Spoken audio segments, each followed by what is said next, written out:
For the webinar this morning, it will put into two key parts. In the first half of the event, we capture the essence of APELS legendary workshop with the presence of 11 notable speakers from the Asia-Pacific region. We are honored to have Professor Philip Chiu, Hong Kong, Professor Asim Shabbir, Singapore, Dr. Yip Hon-Chi from Hong Kong, Dr. G.V. Rao from India, Dr. Hirohiro Inui from Japan, Dr. Noriya Uedo from Japan, Associate Professor Reuben Wong from Singapore, and Professor Suthep from Thailand, to share the best practices in benign upper GI surgery management in endoscopy laparoscopic approach. Thank you for sharing the same vision with us on Endo-Lap surgery education. In the second half of the web air, we will have a debate session on the topic. The first topic is large Paraesophageal hiatal hernia, mesh against no mesh, rebuttal by the Singapore and Korean team. The second debate is achalasia poem against Hela, Hong Kong and the Thailand team will present their proofs and argument. They will then evaluate by the faculties through Q&A questions for running of the Best Performing Center Award. As chairman of APELS, we will continue to be driven by the values that have defined us since 2014.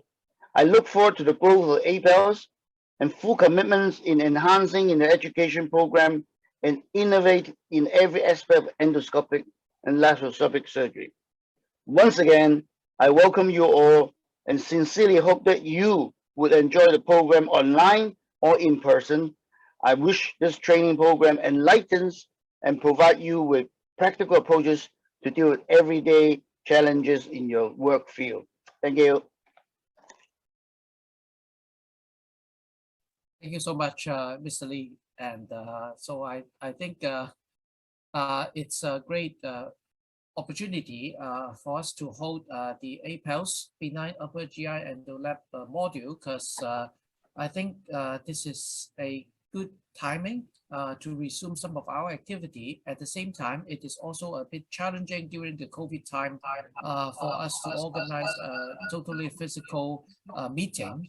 So I think this module of hybrid training is been pioneered by Mr. Lee and also the APELS group, and it demonstrates a good advocacy in organizing and training courses around the Asia Pacific region.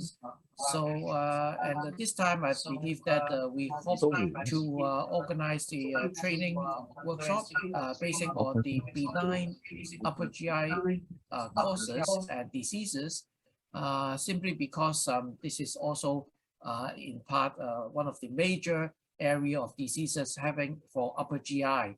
So and this is also a day in and day out practice for laparoscopic and endoscopic surgeon to learn further in terms of a combination principle of having endoscopy and also laparoscopy. And I'm truly delighted to have our co-director of the course, Professor Asim Shabbir, and also Professor Hon-Chi to join me in this effort of organizing this course. So once again, welcome so much to join the APELS benign upper GI Endo-Lap module. And I'll hand over the time to Asim. Thank you very much, Philip. Thanks very much, and thank Professor Michael Lee.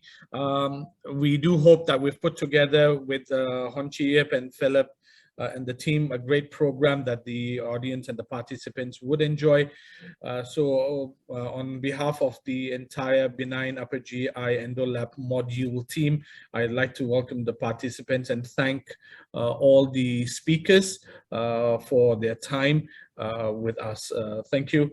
Hon-Chi, do you have something to say? Please, over to you.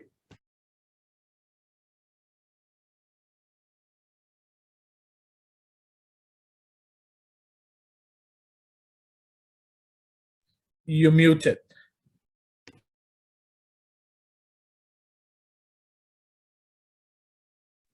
No, yeah, can you hear me?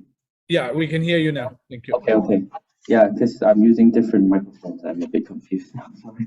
So anyway, so welcome everyone. I really look forward to today, and thanks again for Philip and Asim to bring us this wonderful program today, and I really look forward. So shall we start? So maybe I'll introduce our first speaker first, which is Dr. Noriya Uedo. So he actually needs no introduction. He's a very famous endoscopist around the world. He's the vice director from the Department of Gastrointestinal Oncology, Osaka International Cancer Institute, Osaka. So we've kindly invited him to give us a lecture on basic diagnostic endoscopy for benign upper GI disorder. So he has pre-recorded his lecture. So let's listen to his wonderful lecture. Thank you, organizers, for inviting me to this training course. Today, I am talking about basic diagnostic endoscopy, including preparation, basic maneuver, standardized observation, and differentiation between benign lesion and non-benign lesions.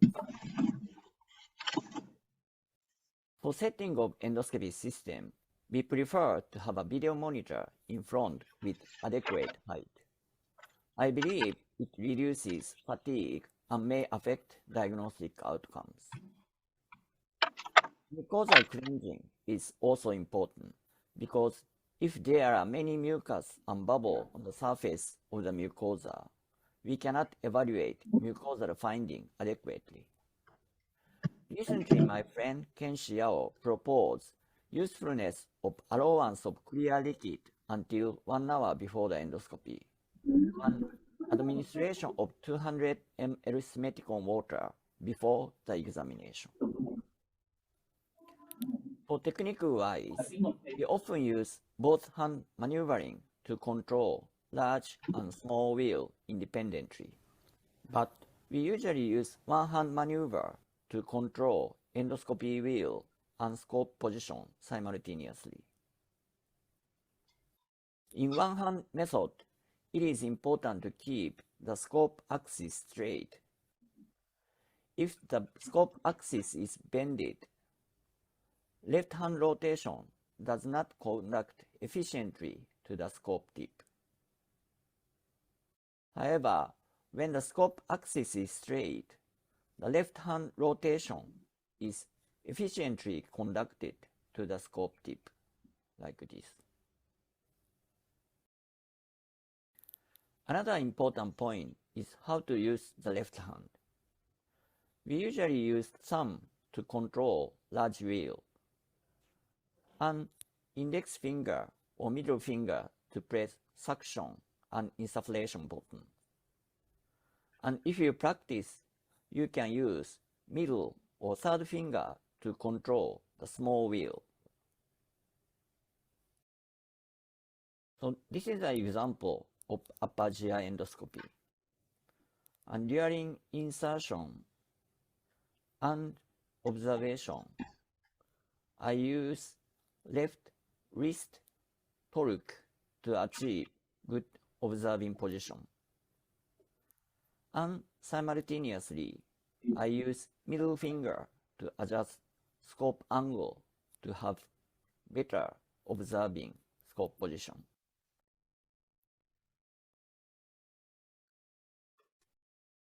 After insertion of the scope into the esophagus, again, with using combination of scope rotation by left hand and wheel movement by left finger, I maintain the position of the scope at the center of the lumen.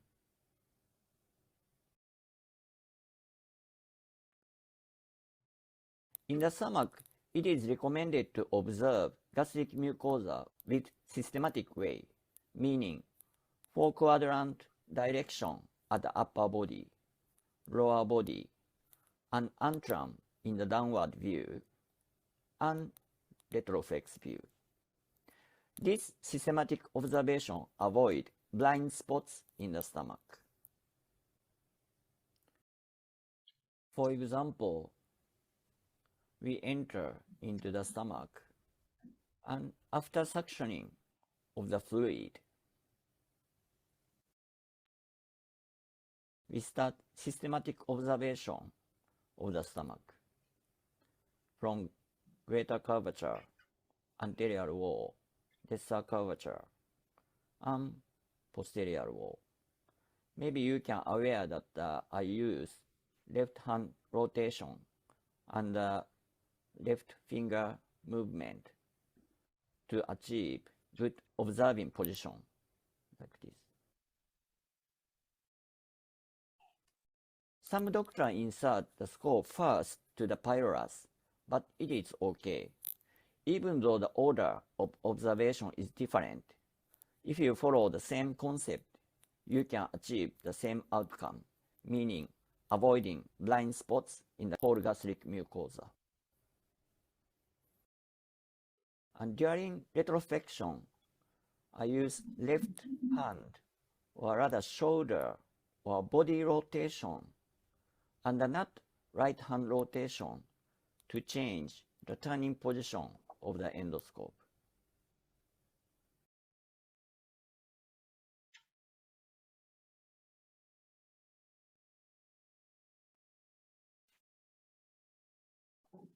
And this movement is also useful to insert the scope into the second portion of the duodenum.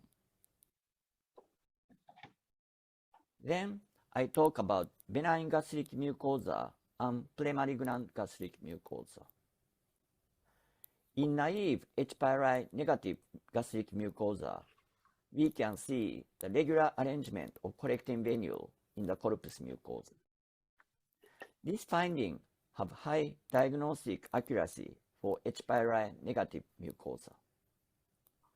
Because these mucosa never affected H. pylori infection, the risk of gastric cancer is extremely low. So this is benign gastric mucosa. Basically, in the benign gastric mucosa, corpus mucosa is very thick because of the presence of oxyntic glands. However, chronic infection of the H. pylori makes this corpus mucosa thin because of reduction and intestinalization of the oxyntic glands. So, gastric folds caused by thick corpus mucosa is lost and increases transparency of the mucosa, causing increased visibility of the submucosal vessels. And because of loss of vascular-rich oxyntic mucosa, its color becomes pale. These findings are represented as endoscopic mucosal atrophy, and it has moderate sensitivity and high specificity to the histological mucosal atrophy. Intestinal metaplasia is seen as whitish patches of flat or elevated gastric mucosa, and its detection is enhanced by use of NBI with sensitivity of 88% and specificity of 94%. So, endoscopy can predict presence of histological mucosal atrophy and intestinal metaplasia that are known risk factors for gastric cancer.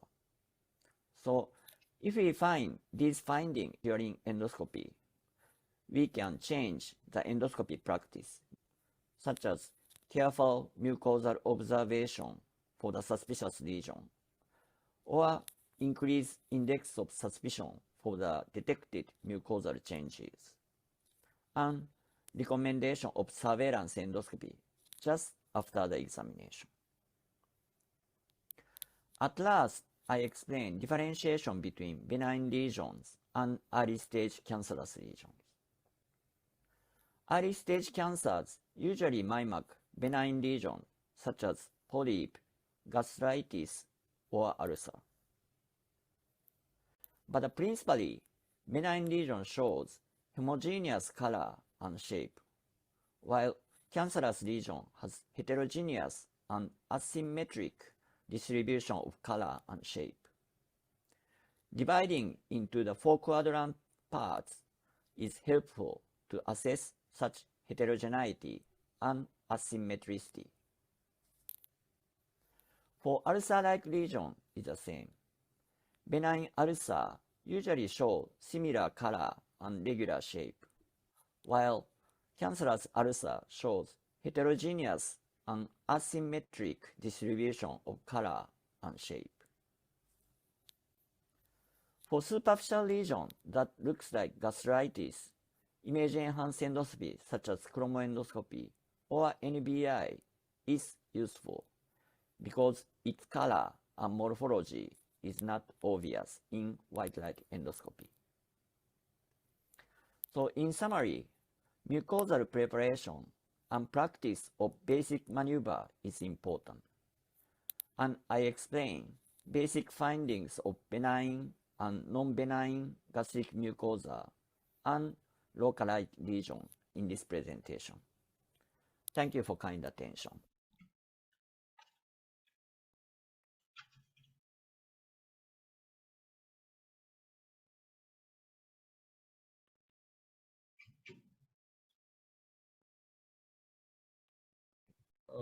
Thank you very much, Professor Uedo, for that lovely talk.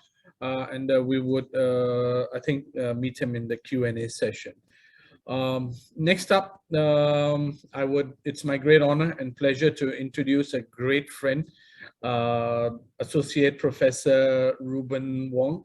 Reuben is basically a gastroenterologist, and Reuben works with the gut care at Gleneagles and Mount Alvernia Hospital in Singapore. He's the fellow of the American Gastroenterology Association, as well as the fellow of Royal College of Physicians and Academy of Medicines. What this makes Reuben even more distinguished is that he is a member of the Chicago Oesophageal and International Anorectal Manometry work groups. So we've invited Reuben today, and today Reuben would be speaking to us about esophageal motility, demystified, and we hope to learn from his vast experience. So over to Dr. Reuben Wong.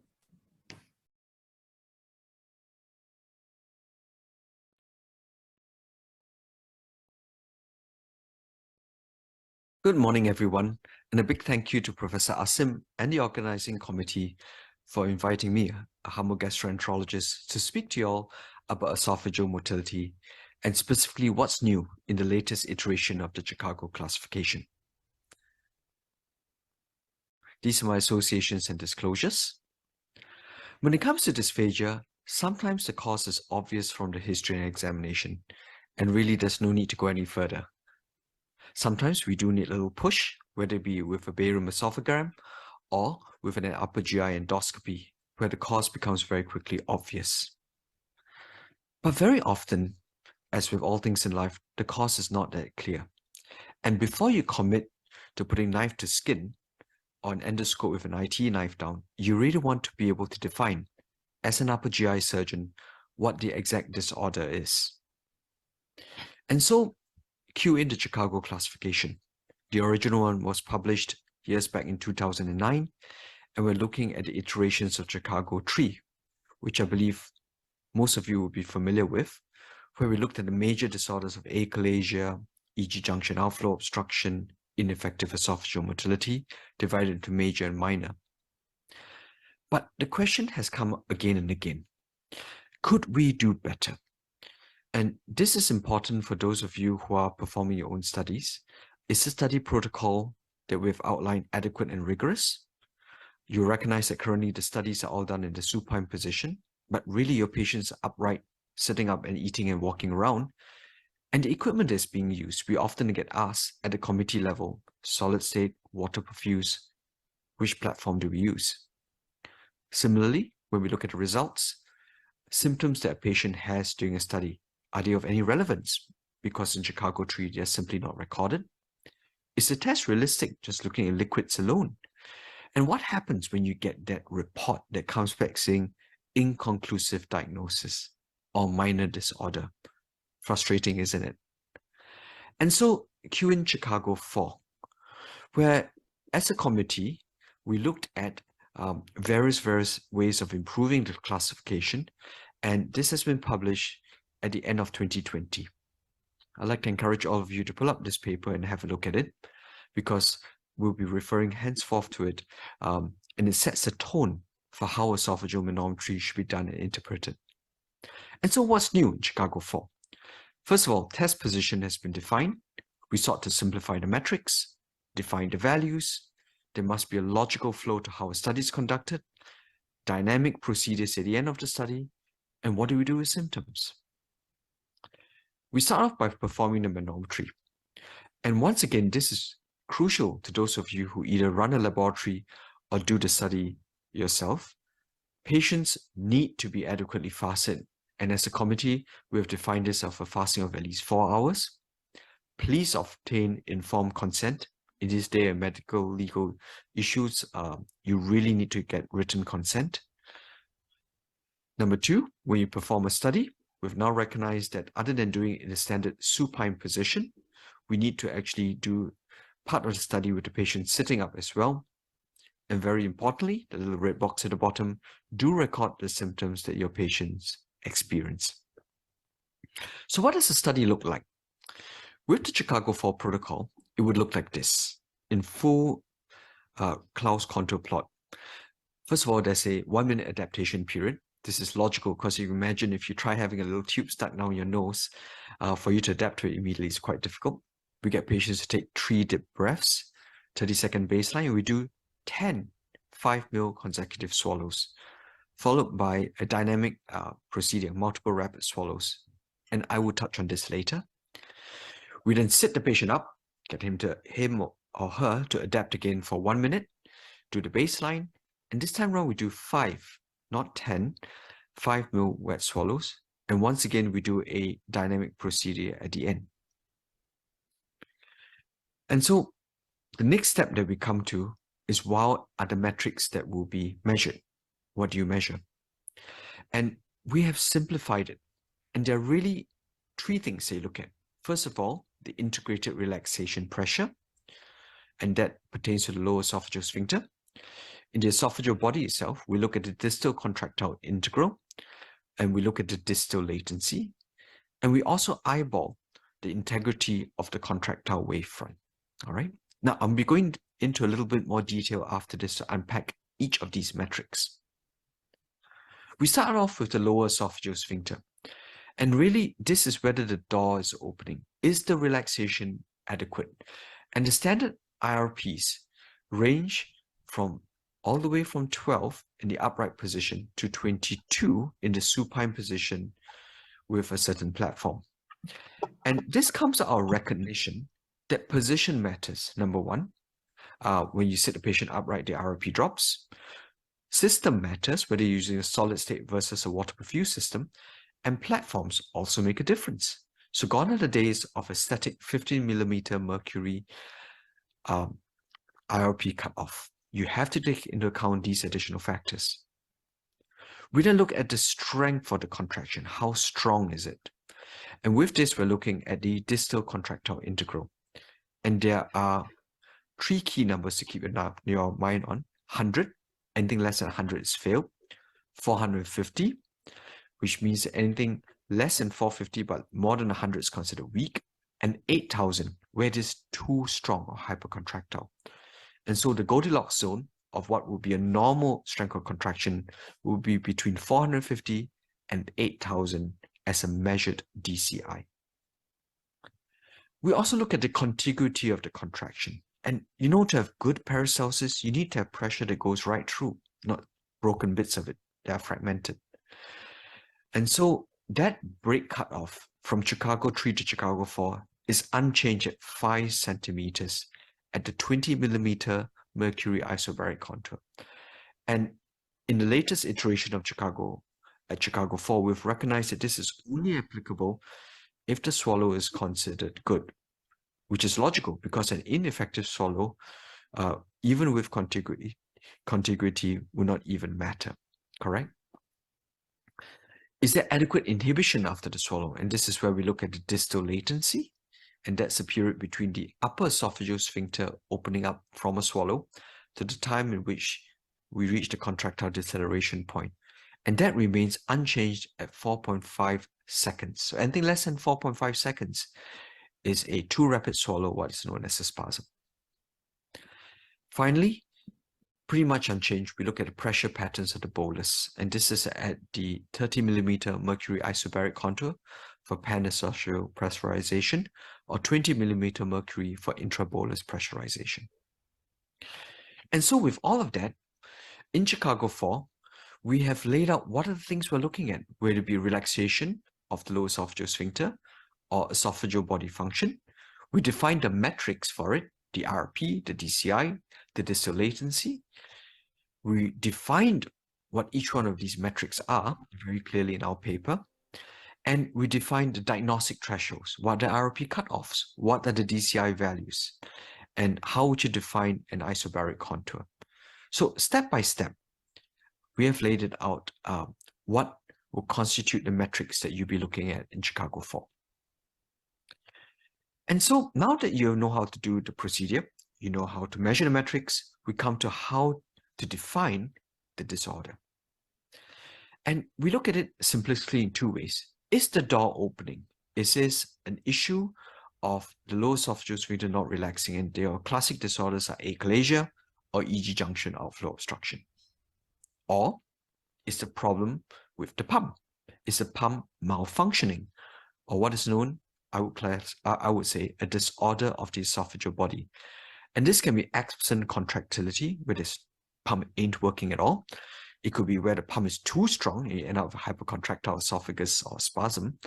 Or it could be weak, ineffective esophageal motility. And let me give you examples of some of these.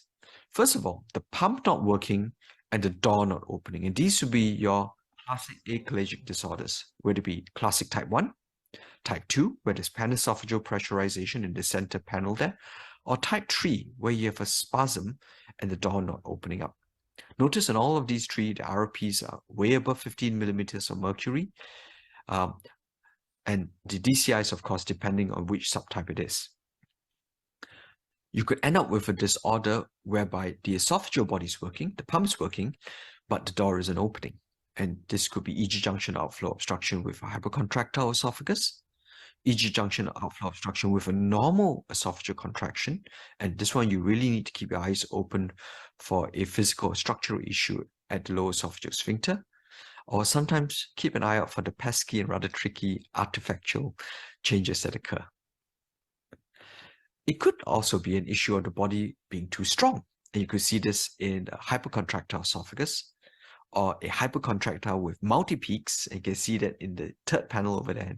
And those of you who do esophageal manometry recognize this as a jackhammer esophagus. Okay. Or the body could be too weak. The pump is too weak. And it could either be on the left side where the pump isn't working at all, or where you have a pump that's not good. In the center panel there, a distal contractile integral that's less than 450, so it's weak. On the right side, a normal DCI, but the break in the peristaltic integrity is simply way too big for it to be a good contiguous swallow. And so with that in mind, we actually can look very nicely at how we classify it, and we come out with this flowchart in this CC4 paper. On one side, on the left side there, you can actually see the disorders of EG junction outflow obstruction. And on the right side, you have the disorders of body function. And so that's how we classify them. If you compare it with Chicago 3, you notice that we've now split the disorders, one on each side, for it to make more logical sense and better flow in coming to a diagnosis. Now, we come to the final bit, which is sorting out the inconclusives. And life is not always black and white, but often shades of gray. And we do this by having supported manometric measures, whether it be dynamic liquid swallows, solid swallows, or solid test meals, or pharmacological provocation. Now we start off with dynamic liquid swallows, and we've defined this now as doing multiple rapid swallows, where we give patient aliquots of 2 mL of fluid over gulp, gulp, gulp, gulp, gulp, 5 quick swallows. And at the end of the entire study, we sit the patient up. After doing the 5 upright swallows, we do a rapid drink challenge. Okay, 200 mils of liquid rapidly drunk down.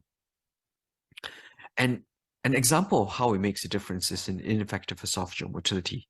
You can see here with your standard supine swallows, it shows IEM or fragmented contractile wavefront. But when we do a multiple rapid swallow, we bring out the reserves in the esophagus. And very nicely, that shows that this is a minor motility disorder of ineffective esophageal motility, not a major disorder. And so we've now built in, if we look at the workflow, the multiple rapid swallows and rapid drink challenge into defining both EG junction outflow as well as esophageal body disorders. If with these additional measures, things are still not clear, you can do supportive testing. And this is where the good old time-bearing esophagram comes in, or the endo-flip, where we look at planimetry, and this will be very useful in disorders of EG junction outflow obstruction. There are additional things you can do that go beyond the MRS and the rapid drink challenge, and these include your solid test swallows. In the Asian context, we often tend to use boiled soft rice as a solid test meal. And you could also use if you have supportive as well as backup in your physiology laboratories, using animal nitrate and cholecystokinin in being able to define disorders of the EG junction or of the esophageal body itself. Yeah. And a good example of this would be in achalasia, okay, where if you can see over here on the panel of the left with the manometry, you don't have any peristalsis, and yet at the same time, the IRP isn't quite clear, so it's a bit inconclusive. Is this achalasia, classic type, or is this absent contractility? And this is where with a time-bearing esophagram, you see everything held up there and not flowing through. And when you do an endo-flip, you find that everything is very tight. And so you can then differentiate your inconclusives very nicely. And so, ladies and gentlemen, I hope I've shown that with this, we've now defined the study procedures in Chicago 4. We've defined how the disorders can be diagnosed. And so in conclusion, Chicago 4 has moved forward in terms of standardization. Fasting, consent, we defined the study protocol. We now have test positions in both the upright as well as supine position. The metrics, simple, simple, simple. Keep it as simple as possible. We simplified it. And we've defined and recognized different normal values for different platforms or systems. And when it comes to diagnosis, sometimes you don't always have definitive pathology. You need to take into account the symptoms that patient has, and if necessary, you need to do additional dynamic maneuvers and corroborative testing. We often get asked as a committee, what's next after Chicago 4? Is it 4.1, 4.2, 4.3, or Chicago 5? Just like the different iPhones that exist. But for now, I'd like to encourage all of you to use this new and the latest Chicago 4 version that's now been out there for 1+ coming to 2 years now. Apply it, and we'll be very happy as a committee to hear feedback from you on how we can move forward with the new iterations. And with that, I thank you all for your kind attention. Well, thank you, Reuben. That was a great talk. And I'll be happy to take any questions. Certainly moving the play field. I don't think surgeons need 4.1 to come very soon. It's hard to remember all these tough ones. Our models are not like iPhone models that come every year and we change gears. We'll stick with the ones that are available. So thank you very much for that lovely talk. I will open the floor for discussion and Q&As. Does anybody from the audience have a question while I get stuff going? Let me see. Is there Professor Noriya Uedo? There he is. A very good morning. Hi. Thank you very much for joining us. You know, thank you for the lovely lecture that we just heard from you. So, what are the key advices? I really learned a lot, and we have a lot of surgeons here who might have handled the endoscope or not handled the endoscope. But in order not to miss key findings on endoscopy, Professor Noriya Uedo, what would you advise the young generation of surgeons, the budding surgeons? So maybe initially it is important to learn how to handle, how to hold, or how to handle such basic maneuver should be learned at the beginning. Otherwise, once you learn something different, it is very difficult to change after certain period of experience. So I think I want to encourage such things. And also, it is better to follow the very standard observation method. So if you just pick up something and just observe one point and another point, you may miss a whole observation. So I think it's better to follow the standard observation method. Recently, there are several papers about such things. So I think it's better to learn such things. Thank you. So maybe I add one more question to Noriya. So thank you so much for coming. I know it's you're in UK in late night now, so thank you so much. So my question to you is, you showed us the technique on using white light endoscopy, and also you showed us some methods of image enhancement like the NBI. And I know many Japanese also use chromoendoscopy, and there are also new modes such as TXI, etc. So can you briefly explain, for example, when are you going to use different modes in order to enhance the observation during a regular endoscopy? So basically, actually very important to learn a basic method. It means a white light endoscopy. So key observation, basic observation, basic maneuver, and the key finding of white light image. That is the most important thing. And there are many, new mode or new switch or new buttons are available, but only few are established as a evidence-based usefulness.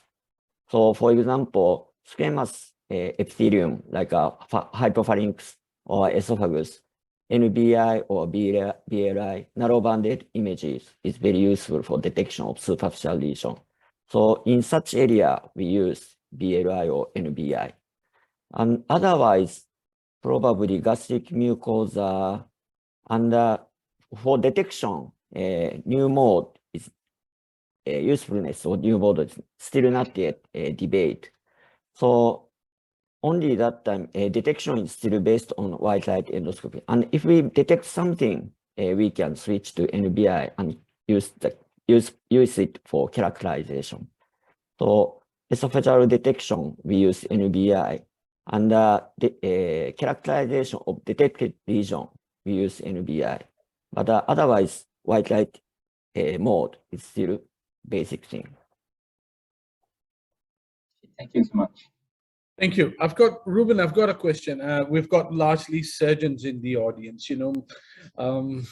Perfecting the art of a fundoplication is really something which is difficult to teach and to learn in its own. If we do land up in situations where the fundoplications are tight, patients do experience dysphagias, how effective would a manometry be in detecting one? Because sometimes you do a barium, you say, well, this is inflammation from the surgery and it's not. So is there a role, or how do you then interpret that, please? Thanks. Hey, that's a great question, Asim, and thanks once again for the opportunity to share my experience here. It's also a very loaded question because you're talking about post-fundoplication. So we have a lower esophageal sphincter that's been operated on. We have to bear in mind three things. First of all, the Chicago classification, whatever iteration you're looking at, is meant to look at a virgin, unmanipulated esophagus. That's very clear. It's diagnostic in its purpose. And if we take achalasia as a sine qua non condition, when we subtyped it into subtypes 1, 2, and 3, this is once again in an unoperated, unmanipulated esophagus. And that is actually meant to help you to make your decisions of intervention, subsequently based on the subtyping. So as we go along, we get more and more granularity. The point that you're making, which is after fundoplication has been done, is what is too tight, what is problematic. And that Chicago 4, I would say bluntly, does not answer. Okay. At the SAGES level, okay, we've had, I think, a paper come out that's actually looked at different methods of intervention in achalasia already. But to specifically address what you have raised, is there a golden magic number cutoff where we say, uh-oh, this is too tight. After application, we should loosen it? The answer is we don't. I would suggest two ways of moving forwards on this. If you have a patient post-fundoplication, and all of you as surgeons, feel free to disagree with me openly, okay, on this. If we find that the patient is dysphagic, make sure that we do the necessary procedures, get a gastroscopy done to make sure structurally there's no major issue. If there isn't, do a manometry or an endo-flip to see what is happening down there. Once again, I can't give you a magic number, but ideally, this should be compared and benchmarked against a prior HRM. And that's why I always say, before you fundoplicate your patients, don't just get a PH study or a Bravo alone. Make sure you get a baseline HRM first. That's really important. And if you can show that the numbers, for example, have jumped, the IRP in your pre-procedure patient was, let's say, a 12, and suddenly you've got an 80 right now, have an open discussion with your gastroenterologist or your GI physiologist who's reading it. Number two, I think this is where the endo-flip comes into its own. With planimetry, you can actually tell not only the pressures, but how the morphology in terms of physiology of the lower esophageal sphincter is. And based on that, you can then decide, do you want to take down that wrap? Do you want to open up a little bit and see what's happening? So that would be my answer. Thank you very much. I would like to, in the interest of time, thank Reuben and Professor Noriya Uedo. Reuben, you can be back in clinic. Professor Noriya Uedo, time for you to go to bed. Thank you very much indeed for your time, both of you. And we can see how we've brought the world together. Thank you very much. We'll go on to the next session, and the next session is on Endo-Lap surgery in upper GI, and it's my honor to introduce my co-host, who has basically been working with us tirelessly to do this program. He is the Honorary Associate Consultant at the Division of Upper GI and Metabolic Surgery, Department of Surgery at Prince of Wales Hospital.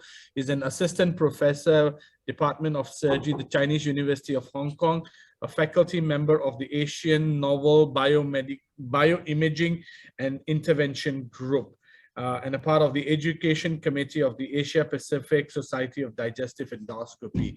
And he's going to talk about a novel intervention, something that we are proponents and where the future of surgery lies, which is endolaparoscopic surgery. And he's going to talk to about laparoscopic endoscopic cooperative surgery.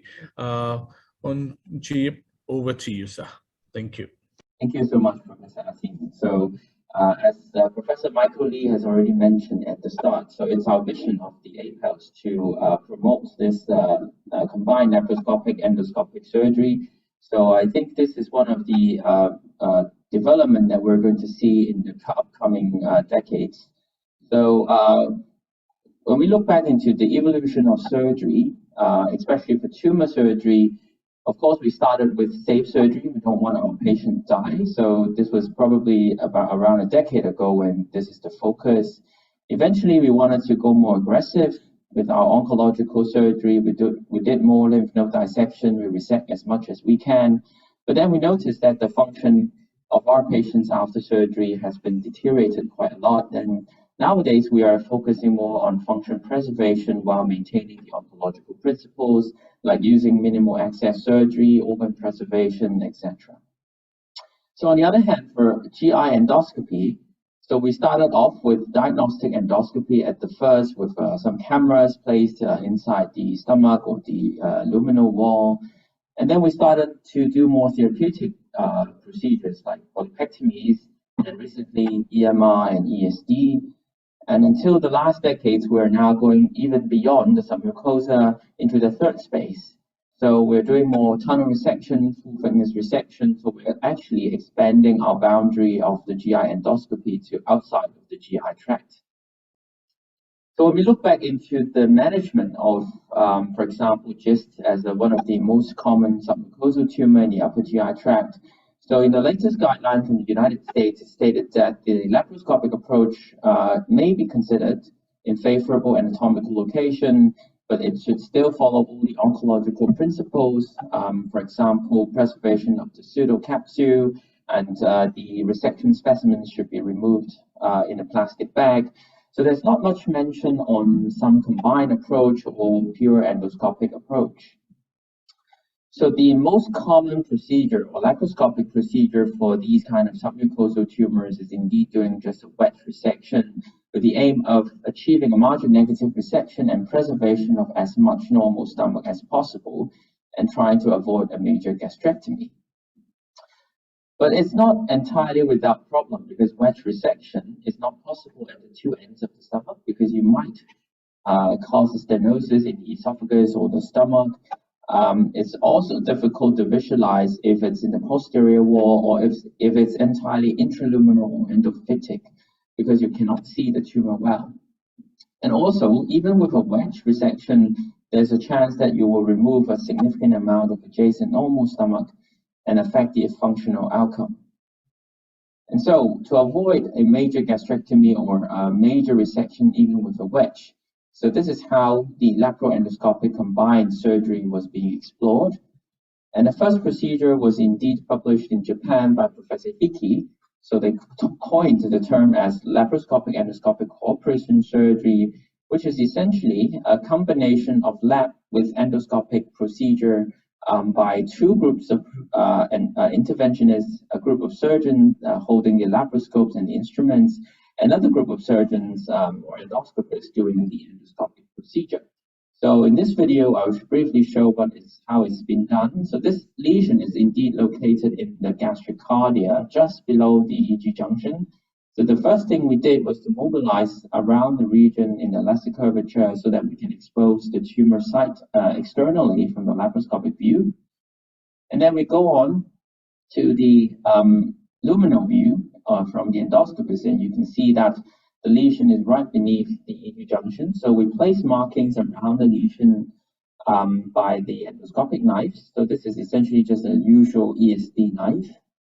And so with that, we can do something quite similar to an ESD procedure by elevating the submucosa by injection, followed by a mucosal incision and initial submucosal dissection around the submucosal tumor.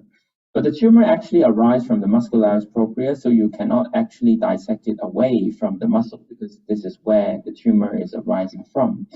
So once you dissect around the tumor, so you will start to see the tumor capsule itself. Okay, so you will see the tumor capsule. Just a moment, I think the video is not showing that. Sorry.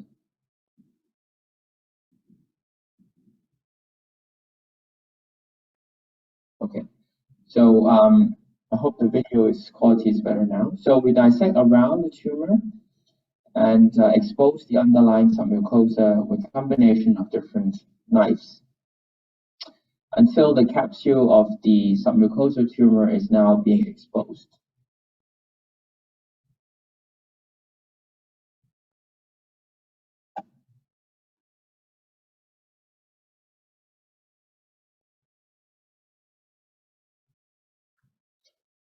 Okay, so once the tumor is exposed, then you will incise onto the muscularis propria around the tumor.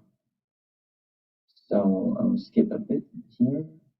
So now you can see the procedure of incising the muscle layer from the endoscopic view. And actually, once you get the scope perforated, the lumen, you will see outside the laparoscope.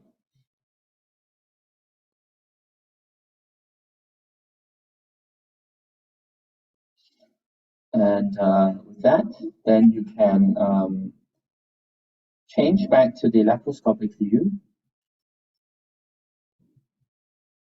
so that you can see the perforation being made artificially by the endoscope, as you can see on the video here. So the instrument now gets out of the lumen.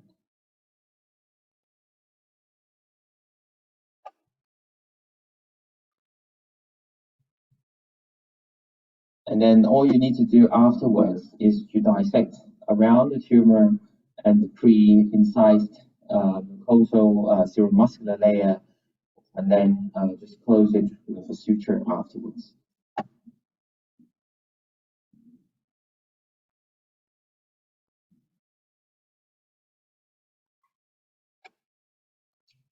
Okay, so because of time, I will not show the whole video. So indeed, the initial results of this classical LEX was very encouraging. And you can see that although these are all small reported case series, the post-operative outcome were actually very good without major complication. And the OT time was relatively long. Most take more than 2 hours. But functionally, there's actually minimal motility disorder being reported on follow-up endoscopy. So, but the limitation of the classical LEX procedure is that you will risk peritoneal contamination of tumor cells and gastric juice, and therefore there are currently modified techniques to avoid contamination, which is called the non-exposed techniques.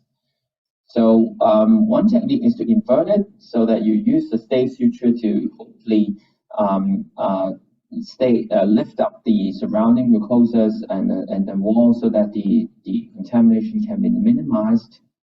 And this is another technique we call the clean net, which essentially is a combination of lap endoscopic procedure again, but without a full thickness perforation at all times. So the initial case series was actually very encouraging with a minimal complication again. So I'll show you a brief video of how this is being done. So this tumor is located in the posterior wall of the stomach. So again, like the last time, so we'll need to dissect off the tumor first, and then perform the endoluminal part afterwards. Okay, so in the clean net procedure, the endoscopic role is less.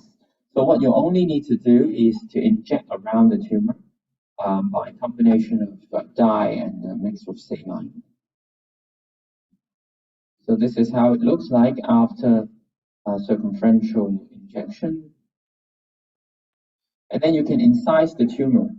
Around the tumor, a normal part of the serosa, and you will already see the bluish tinge of fluid being injected in the submucosal layer, so that it will help you to actually elevate the mucosa away from your dissection by just dissecting the serosa and the muscularis propria, and then you can lift the tumor up, okay, as shown here. So once a circumferential incision is being made, and also dissection towards the muscularis propria layer, then you will see this thin area of angle where you can apply a staple treatment.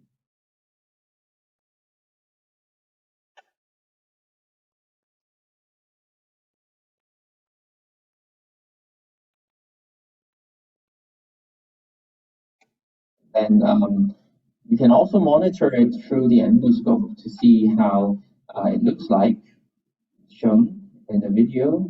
And afterwards, all you need is just to suture back the seromuscular layer. And so once this is done, then you'll be able to see that the stomach looks very intact, and you can repeat the endoscope to look for any obvious deformity or narrowing of the GI tract, which is absent in this current case. You can see the dissected area actually causes minimal distortion. So another procedure that is done is called a Muse procedure. I think because of time, I will not be able to show the video, but the principle is this time you start off with a seromuscular incision like the new clean net, but then afterwards you invert the lesion into the lumen area by pushing it inside and then suture the seromuscular initial incision, followed by final endoscopic incision of the mucosa so that the tumor can be retrieved through the oral cavity. So this is how it will help, and also it's a non-exposed technique. So similar things is the closed legs, also quite similar. You just close it around, push it into the mucosa, and then close it outside and then inside the endoscopic view to obtain a resection through the mouth. So this is a table showing a summary of all these procedures. So indeed, they will all take around 2 to 3 hours. The non-exposed technique may not be entirely suitable for at the corner of the stomach. Most of them can deal with tumors less than 3 centimeters. Some can be more than less than 5 centimeters. For the non-exposed technique, they can be even used for potentially for early gastric cancers, and some will need hand suturing. Some can be dealt with by linear stapling. So just a short video showing that now there are actually other adjuncts. As shown here, we've been using the ICG video endoscope to help with identification of tumor that is entirely intraluminal. For instance, this case, the tumor again is almost completely inside, which is very difficult to see on the laparoscope. So we injected ICG, like what we did in the CleanNet procedure, and then we can identify the margin and do a very similar CleanNet procedure, like the video I showed just now, and then resect the tumor again with the staple, followed by closure of the seromuscular layer like this. Okay, so this is one of the adjuncts that we're using in case the tumor is very difficult to be found on the outside. So this is what it looks like after resection. And just a final note, we can actually do a similar procedure even for tumors in the esophagus. So we've done a thoracoscopic endoscopic resection of a schwannoma. So similar to a procedure that's being done in the stomach. So we can actually do the same thing by injecting around this esophageal schwannomas and dissect the mucosa of the muscularis propria where this tumor is arising from. And this is quite a large tumor, so it's impossible for pure endoscopic resection. This is 6 centimeters tumor. And so we preserve the mucosa and just resect the tumor around the muscularis propria layer and the adventitia of the esophagus. And once this is being resected, again, we just need to close the adventitia and the muscle layer by continuous sutures. You can see this. Okay, so the patient again recovered very well and avoided a major esophagectomy for the patient with excellent functional outcomes. So in conclusion, the principle of GIST or submucosal tumor resection should always be followed. So we need to have margin negative en bloc resection without the tumor rupture. And with the emergence of LEX, I think, especially in the form of CleanNet, which is one of the most common techniques that we use nowadays, is very useful for larger tumors, especially when there's ulceration and high-risk features, so that we can avoid causing major gastric deformity. So thank you very much. Thank you, Dr. Yip. That was a lovely talk. In the interest of time, we will move on to the next session, and I will hand over, as you're going to chair the session, I'll, as my course director, I will hand over to Dr. Yip to take over from here on. Thank you very much. Thank you, Asim. So we'll move on to the next talk. So the next talk, we're now changing our gear to achalasia. So we have 2 distinguished speakers who will talk to us about one of the most common techniques that are being used for treatment of achalasia. So the first speaker is Professor Jimmy So. So I think, again, he needs no introduction. He's a very, very famous surgeon and an endoscopist. So he's a head and senior consultant from the Division of General Surgery, Upper Gastrointestinal Surgery, Department of Surgery of the National University Hospital of Singapore. So he is also holds multiple professional society board members, as well as founding presidents and chairmen For example, the Asia Pacific Gastroesophageal Cancer Congress, and founding members of the Asia Pacific Bariatric Surgery Society. So today he's going to talk to us about poem, so how I do it. So I think he has also pre-recorded his lecture, so let's listen to his lecture.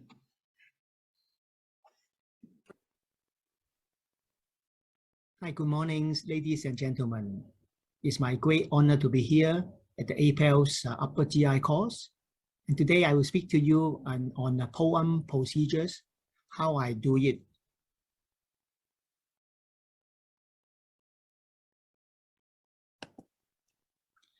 This is my overview of today's talk. I will talk about achalasia, the pathology. Then we'll share with you my techniques and the result of our series of poem. And finally, I will touch how do we select the patient for the variety of treatment for achalasia. Just a bit of background for achalasia. Achalasia is the major primary esophageal motility disorder with an incidence about 2 to 5 per 100,000. It affects both male and female. And in terms of the pathology, is characterized by two cardinal features, which namely the failure of the relaxation of the lower esophageal sphincter.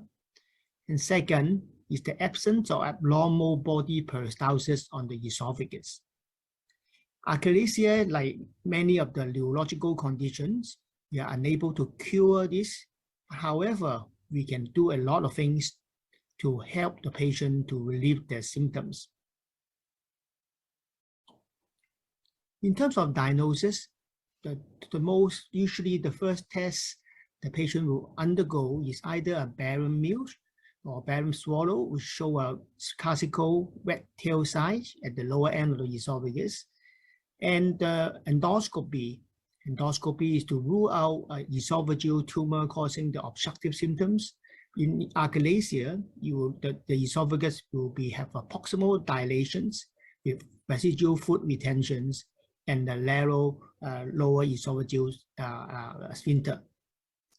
But the most important gold standard for diagnosis of achalasia is high resolution manometry. You can actually subclassify the diagnosis of achalasia into type 1, type 2, and type 3. And in manometry, you will say that they will see the loss of esophageal body peristalsis and a hypertensive lower esophageal sphincter.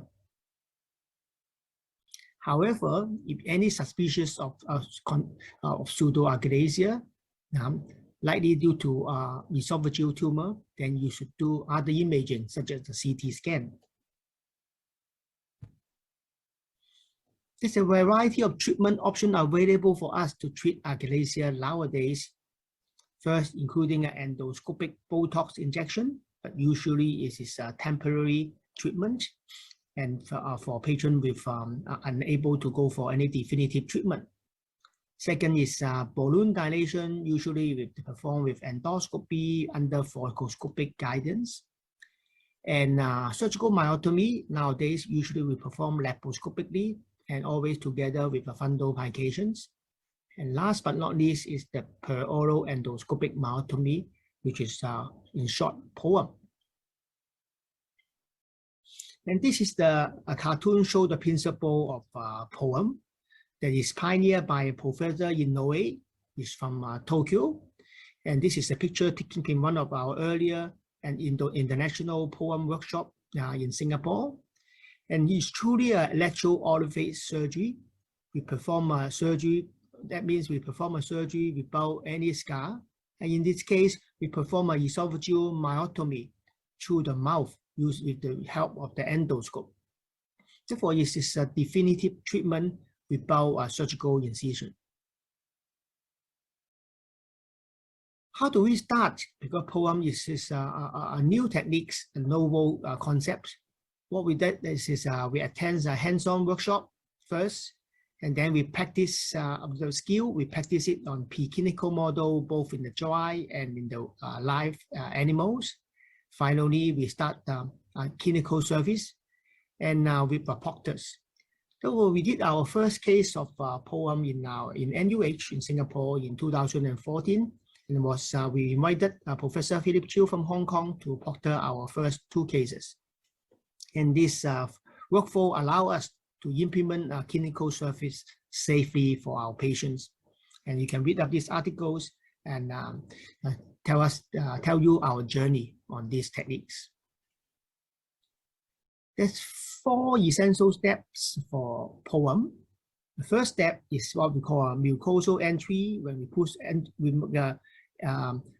insert the endoscope into the esophageal lumen at about mid-level of the esophagus. We make an incision, then we put our endoscope enter into the submucosal space. Second step is a submucosal tunneling, that we perform submucosal dissection to create a space in the submucosa, and we tunnel through the within the submucosa all the way from lower esophagus to gastric cardia, 2 centimeters distal to GE junction. After we create the space, then we perform a myotomy from the lower esophagus and all the way extend to the gastric cardia. Finally, we perform a mucosal closure with a mechanical clip to close the mucosal entry wound. This is the first step of a mucosal entry.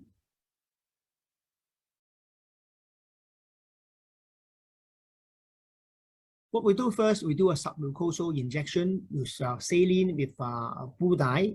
We use indigo carmine, and about 10 cc of indigo carmine with saline we inject in the mucosa to lift up the mucosa.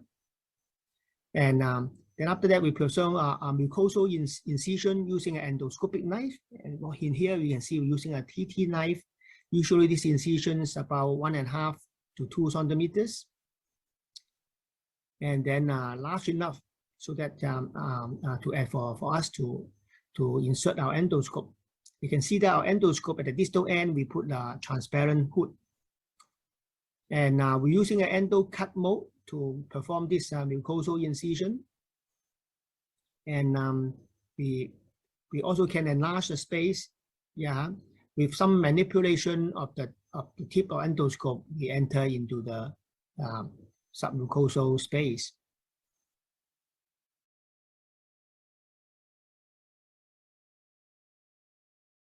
Next step is submucosal tunneling. In this case, now you can see that our endoscope is in the submucosal space. Then we perform the submucosal, we do a dissection using a sweep, a coagulation mode, using the same knife, endoscopic knife. And then we frequently will inject saline to enlarge the submucosal space to allow us to perform a safe dissection. And usually we perform a dissection just above the muscle layer to avoid injury to the overlying mucosa. And you perform this submucosal tunneling from the lower esophagus all the way pass through the lower esophageal sphincter into the gastric cardia. Usually we tunnel about 2 centimeters distal to the GE junction.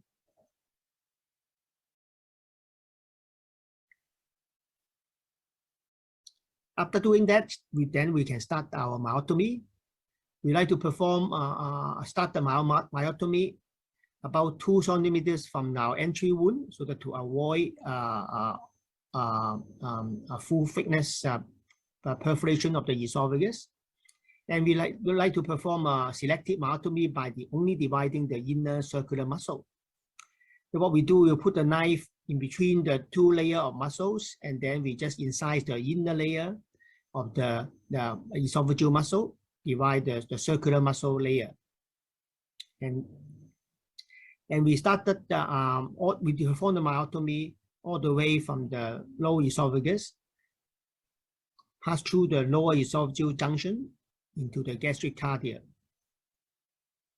After you perform myotomy, you can see that actually you can inspect and then see the extent of myotomy, and you can see that the GE junction is already loosened after myotomy. Finally, then you close the mucosal defect, and usually we perform that with the standard mechanical clips, endoscopic clips, started from the distal end of the incisions, and then we go proximally. Usually take about 10 to 12 clips to close this mucosal entry wound. And this closure have to be secure because we don't want any contamination of the mediastinum by the esophageal content, such as saliva. So we can see that you inspect at the end. What's the advantage of POEM? First of all, there's no skin incisions for the patients. And then there's no abdominal surgery. Therefore there's no complications such as post-op adhesions or vagal nerve injury. We don't have any fundoplications related complications because we don't do a fundoplication during POEM, and such as a gas bloating. And like surgical myotomy, POEM is a definitive treatment. And we can, POEM allow for all patients, even include patients with a previous intervention because it's a different plane of dissections from endoscope view. And also can applicable for severe achalasia such as a sigmoid esophagus.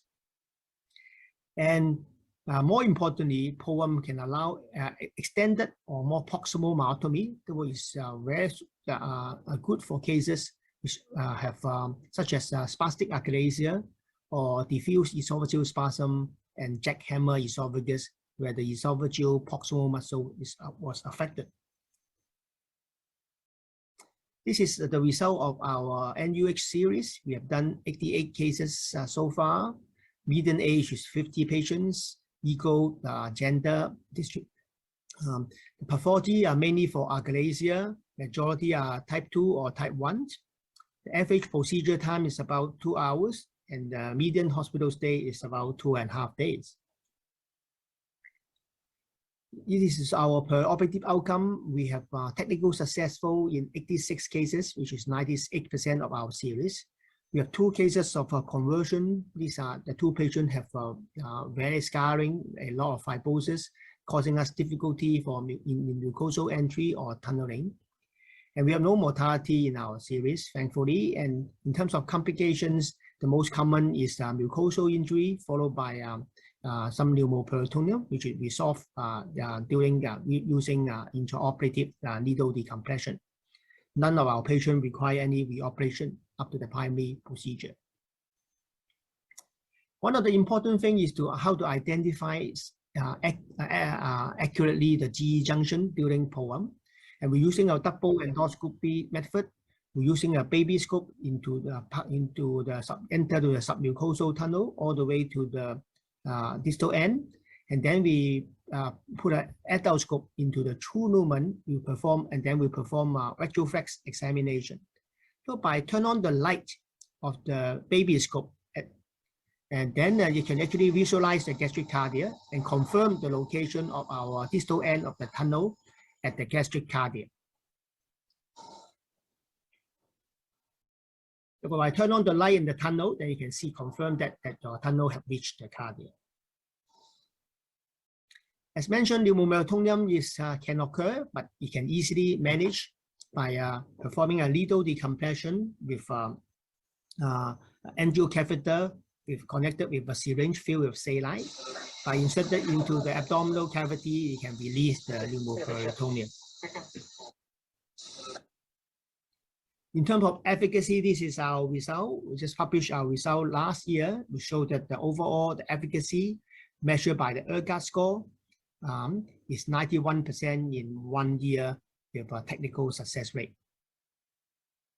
This is the results of the literature on all the large prospective series. Efficacy of POEM is in the range of 83 to 100%. You can see that our results are compatible with that.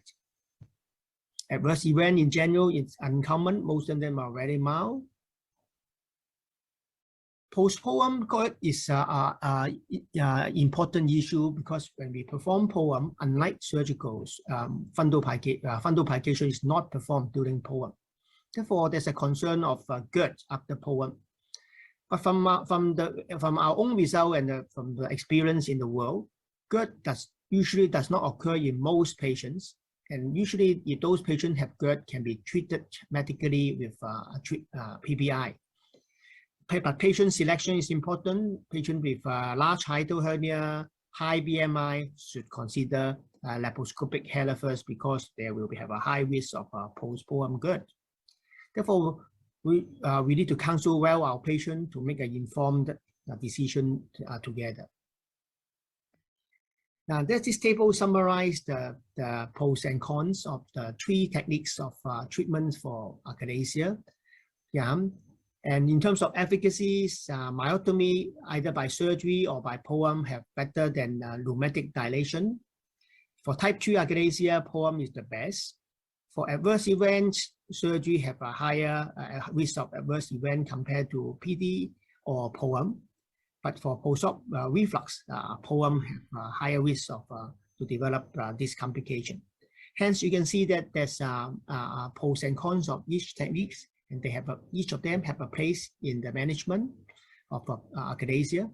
Therefore, what we do in our clinic is we perform we offer all 3 these treatment option and discuss this patient, so that we have a joint decision with our patient to choose the treatment. Nevertheless, endoscopic therapy is always more popular among the patient. And this graph shows the trends of surgery, Hiatal myotomy versus POEM at our own hospital. So since the introduction of POEM in 2014, you can see a rapid increase of the number of cases who underwent endoscopic treatment compared to surgery in the last couple of years. In summary, this is a take-home message. POEM has become a standard treatment option for achalasia. And POEM is especially indicated for spastic achalasia and diffuse esophageal spasm due to the proximal myotomy. Reflux may be more common after POEM, but usually they are mild. Therefore, we do recommend postoperative surveillance. So selecting the best treatment is based on an informed decision between us as a clinician and our patient. Before we end, I just want to acknowledge my team to help me to develop this service in our hospital. And with this, thank you so much for your attention, and I'm happy to take any questions and comments. Thank you.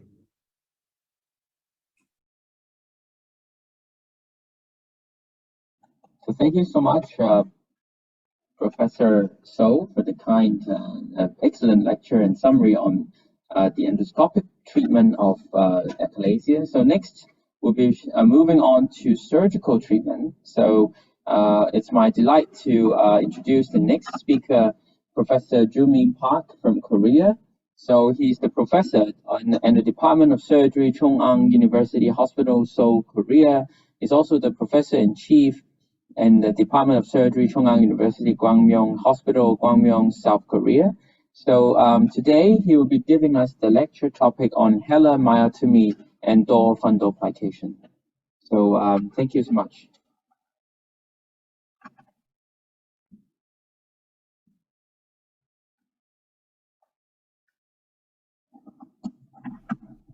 My name is Joong-Min Park from Korea. It's my pleasure to be invited to this wonderful workshop program. Achalasia is a rare primary motility disorder of the esophagus, and the annual incidence is 1 person in 100,000. This is typical finding of esophagogram, bird-beak appearance of long esophagus, and dilated mid and upper esophagus. Treatment option for achalasia is various, as the Botox injections, pneumatic dilation, stenting, and myotomy is the definite treatment of achalasia. It's classified into surgical myotomy and polar endoscopic myotomies. According to the treatment algorithm from clinical guideline, myotomy is considered as primary choice of modality for all patients with low surgical risk, and pneumatic dilation is an alternative option that can be tried before myotomy. Esophageal myotomy is has very long history as an original hilar myotomy first redescribed by Dr. Haller in 1914, and it was anterior and posterior myotomies, and it was modified to single myotomy, and though any fundoplication was added, and as the open surgery was replaced by as the laparoscopic myotomies, and finally endoscopic myotomy developed. Surgical approach for myotomy changed from open to minimally invasive surgeries, and this trend was converted from thoracoscopy to laparoscopy. Systematic review and meta-analysis comparing the outcome of treatment modalities. Dysphagia improvement was better in surgical myotomy than endoscopic treatment, and because the anti-lipase procedure was added to the procedures, transabdominal myotomy was the best option for achalasia in terms of postoperative growth. The goal of treatment for achalasia was relief of dysphagias and prevention of reflux as well, because the GERD is common side effect of achalasia treatment. Around the G junction, the muscular structures of esophagus, cardia, and diaphragm forms the anti-reflux barrier complex, and the reflux occurs when this anti-reflux barrier is changed or destructed or defunctionized. In achalasia, the clearance of hydrochloric acid in the esophagus is critical to prevent the GERD, because peristalsis of esophagus is impaired in achalasia patients. During myotomy, the ADS is always destructed, and plus, esophagus is mobilized and diaphragm is open to expose the low mediastinal esophagus, and so all three anti-reflux mechanisms are impaired in laparoscopic hilar myotomy. On the other hand, the thoracoscopic myotomy is relatively less destructive procedures compared with laparoscopic, and the POEM endoscopic myotomy is also included the destruction of ADS, but diaphragm is not destructed, so anti-reflux mechanisms are relatively well preserved compared with laparoscopic hilar myotomies. So the risk of GERD is very high after laparoscopic myotomy, and thoracoscopic and POEM do not have such high GERD risk as laparoscopic myotomies. But there is a very important advantage of laparoscopic myotomy. It is the anti-reflux procedure could be added to the procedures. Systematic review and meta-analysis result are significant more reflux when fundoplication was not performed. The incidence of postoperative GERD was lower so when fundoplication was added, and the fundoplication conferred no increased morbidity. There is randomized controlled trials comparing hilar myotomy and hilar myotomy with fundoplication. In both groups, the pressure dropped significantly from preoperative values, and postoperative dysphagia was same. So relief of dysphagia is similar in both techniques.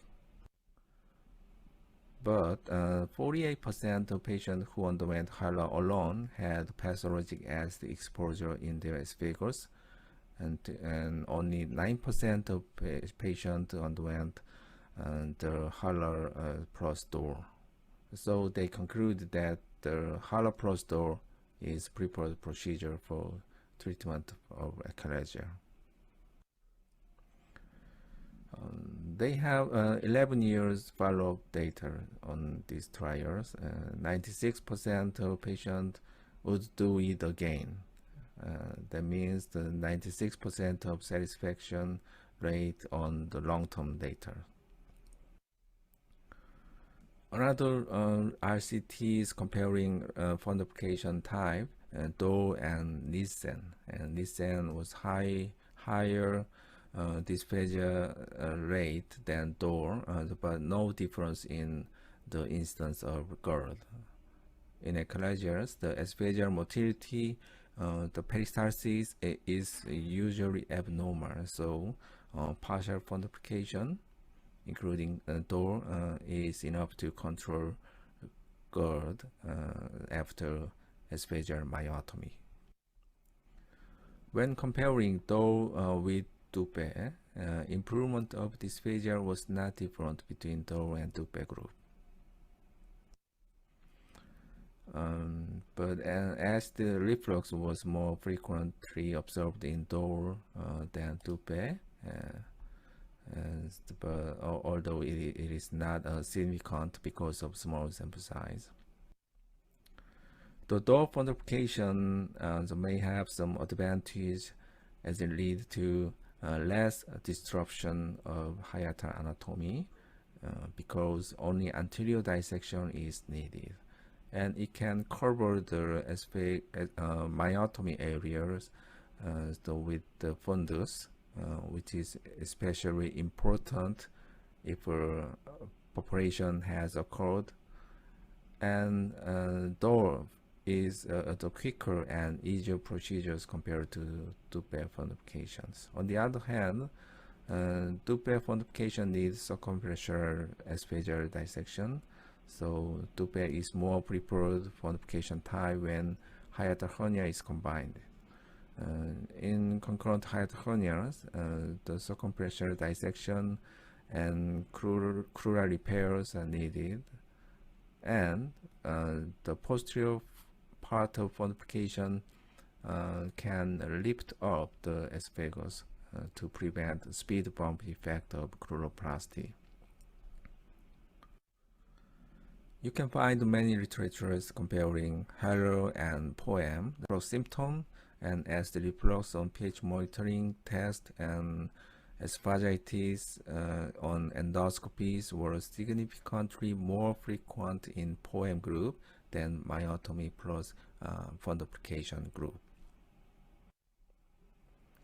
When you summarize reflux rate after 3 types of echolalia treatment, about 10% of patients who underwent myotomy with fundoplication still have GE reflux, and 20% after POEM, and around more than 30% after myotomy alone.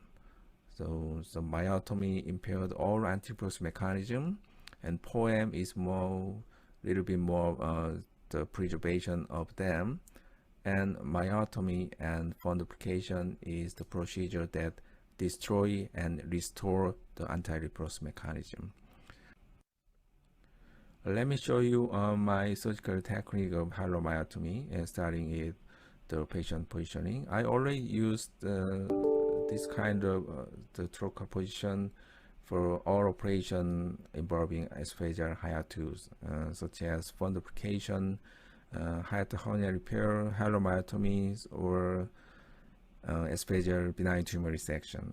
The splitting the patient leg, and surgeon stand between legs, assistant on left and another assistant on the right side holding camera in his right hand and river retractors in his left hand. Let me show you the detailed surgical procedure of halomyotomy. The first, esophageal mobilization. There is some difference from Nissen or Toupet fundoplication. Esophageal mobilization should be performed only anterior side, and circumferential mobilization is not needed. So diaphragm function should be preserved, and pad removed, and the anterior vagal nerve is identified.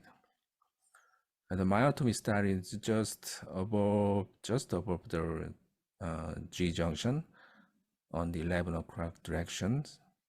Starting on the left side, left to the vagus nerve, and proceed on the right side to the vagus nerve. The ultrasonic energy device and dissector instrument are used alternatively, and dissector and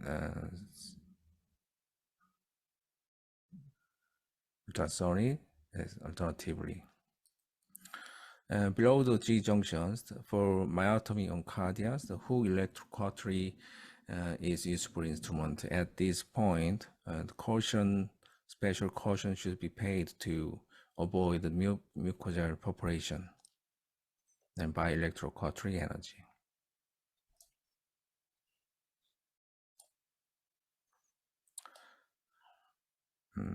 The optimal length of myotomy is 2 centimeters below the G junction and 6 centimeters above them. And fundus mobilization with shock gastric artery divisions is next step, but it's not mandatory. The first suture for the fundoplication should be placed on the uppermost part of fundus and left edge of esophagus at the diaphragm level and the left crus.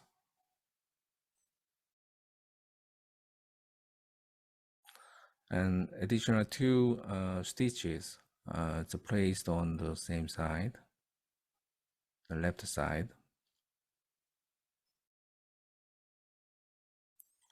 Additional sutures only sutures with the stomach and esophagus, not included the diaphragm.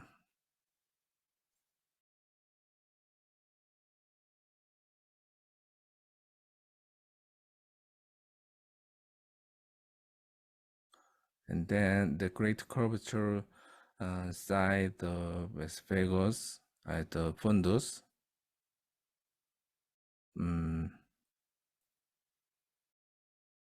is sutured with the right edge of esophagus and the right crus. The same knee, additional 2 sutures placed on the right side of esophagus. So the exposed the myotomy site is completely covered with the fundus.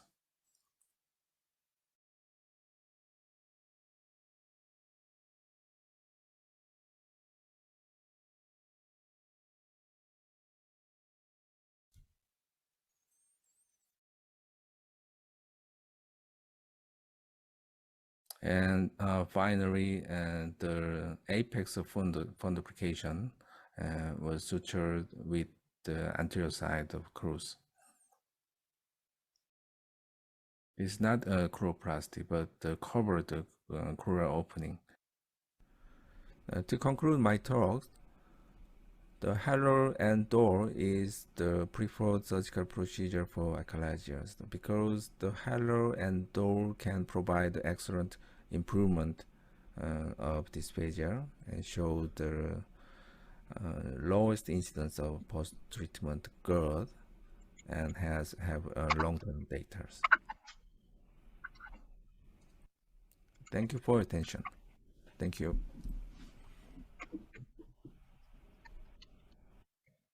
So thank you so much, Professor Kim, for the very nice lecture. So we'll have about 5 minutes for Q&A for this short session. So because Professor So is not available today, but he has sent his very good colleagues and a good friend of mine, Professor Go-Wei Kim, who will also answer question on his behalf. So we have got an online question from the online audience. Asking about how do you manage mediastinitis during a POEM procedure? So, Professor Kim, do you have any comments? Hi, Dr. Yip. Nice to see you. Hi. Yeah. Nice to see you. Yeah. Thanks for that question, Dr. McGill. Yeah, I think for POEM, firstly, the incidence of mediastinitis is extremely low, actually. you look at the literature and also based on our own local experience, we don't see it that often. But I think in general, if you do get a patient with a post-poem mediastinitis, the general principles of treatment should still be similar to any other mediastinitis case that you get. Meaning that firstly, you want to really start with a proper resuscitation, starting the broad spectrum antibiotics early. And then you really have to look at the source control, So if there's any collection, drain it. And it also depends on how soon after the poem procedure it happens as well. If it's very early, usually you can stick in the scope again and have a look and assess the area of dissection during the poem to see if there's any defect. And if it's early enough, you can sometimes even close it endoscopically. Yeah, so in your series, I think you've done very well. So did you encounter any nightmare situation when you're doing a poem procedure, and how did the team handle it? So thankfully, we didn't have any patients with outright mediastinitis. We did have a couple of patients with some mucosal injury during the poem procedure. And after you finish the poem procedure, before we remove the scope, we have a look at the mucosa in detail, all the way along the track of the tunneling. And if you find that the mucosa looks like it's been injured, then it may be prudent or safe to sort of put a clip there or repair that area at the time of the surgery. And that probably will save you a lot of trouble further down the road. Yeah, thank you so much. So perhaps we'll ask also a question to Professor Joong-Min Park. So Professor Park, we've listened to your excellent lecture on achalasia lap-halar myotomy. So we've listened to Professor So's strategy in counseling patients. So how about in Korea? So in your center, how do you choose patients to receive different types of treatment for achalasia? And in achalasia treatment in Korea, the POEM procedure is very rarely performed. It is only performed by very few gastroenterologists in few centers. And so the mainstream of the treatment of achalasia in Korea is the myotomy. So, yes. So another question to you is when the myotomy was first developed, it was first done in a thoracoscopic or thoracotomy with a long esophageal myotomy. Do you think there's still a role for this kind of thoracoscopic procedure as opposed to a laparoscopic procedure? I mean, any advantage in laparoscopy? Yes, for example, if there's a type 3 achalasia or diffuse esophageal spasm, cases like that, would you consider a myotomy through the thorax rather than a laparoscope? Yes, I agree that, but it's the laparoscopic approach. It has more advantage than thoracoscopy in general, and so in some case, I think the POEM procedures can be replaced the advantage of thoracoscopic approach. Yes. So maybe one technical question. So when you're doing the myotomy, what will you do if there is a mucosal injury or perforation? How do you tackle that? It's the very critical point. The frequently occurred in the lower part, esophagus. So at the population, is the simply suturing and covered by Toupet Fundoplication is up, and usually no problem after that. But it's frequently occurred, especially in the early experience. Yeah. And do you see the role of robot when you're doing the halar procedure? Yeah, as the robot maybe has some advantage, but I'm not experienced about that. Yes. Okay. So thank you so much, Professor Park and also Professor So. We will end this session on achalasia, and we're moving on to the next session on reflux and hiatal hernia. So this session will be moderated by both myself and Guowei. So perhaps we'll start with the first lecture, which will be delivered by my boss, Professor Philip Chiu. So he, again, needs no introduction. He's the professor in the upper GI surgery at Chinese University of Hong Kong and a pioneer in robotic surgery, endoscopy surgery, etc. So today his talk to us will be on hiatal management for paraesophageal hernia. So let's welcome Professor Chiu.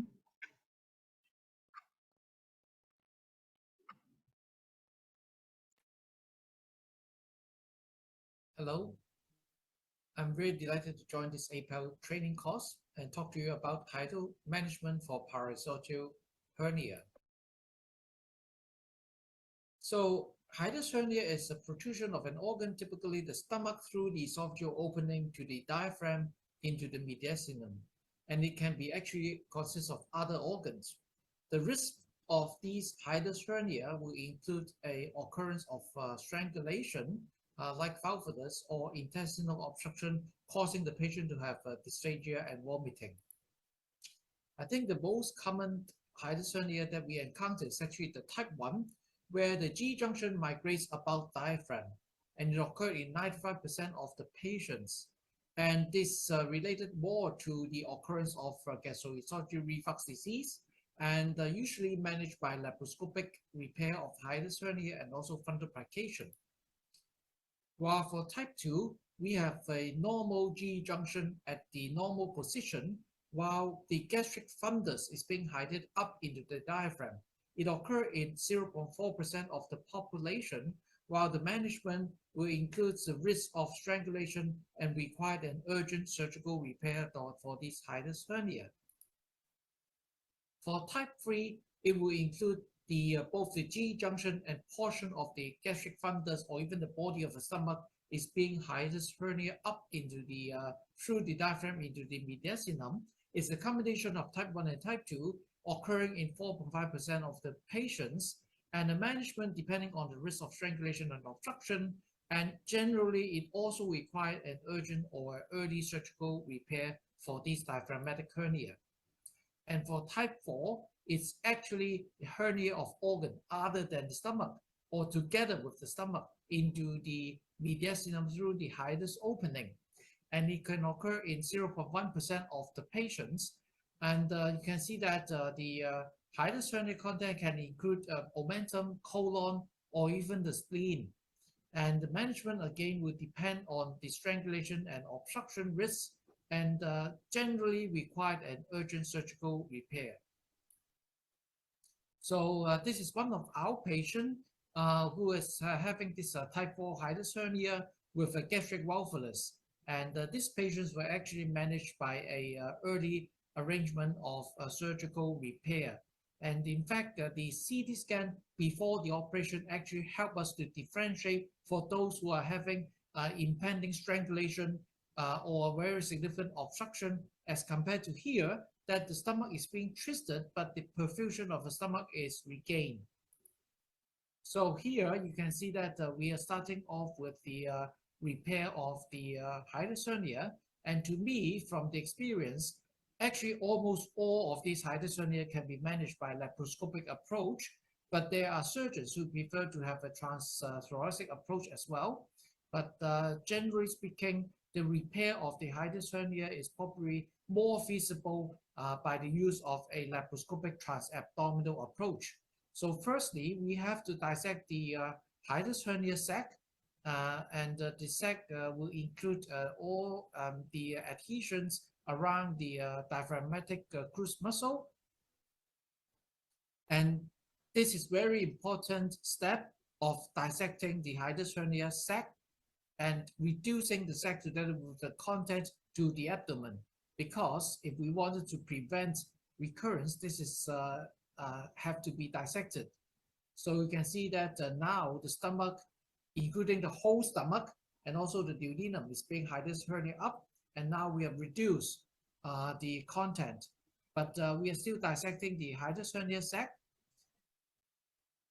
So to prevent recurrence, I think the dissection over the hiatus hernia sac is very important. And sometimes you will be able to see that the sac is in fact very large. And so dissecting the sac away from the mediastinal pleura, and sometimes you may actually enter into the pleural cavity. But that should be all right during the procedure of general anesthesia. And And most of the time, we don't need to put in the chest string, just allow the gas to be reabsorbed because it's a CO2. And now we are dissecting again at the hiatus hernia sac and separating the hernia sac from the esophagus and also the stomach.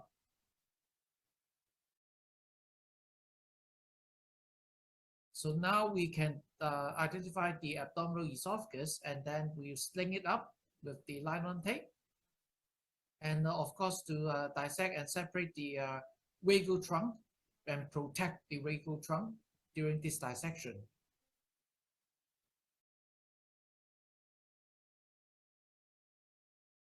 So here you can see that we are now dissecting and separating the abdominal esophagus from the crus muscle.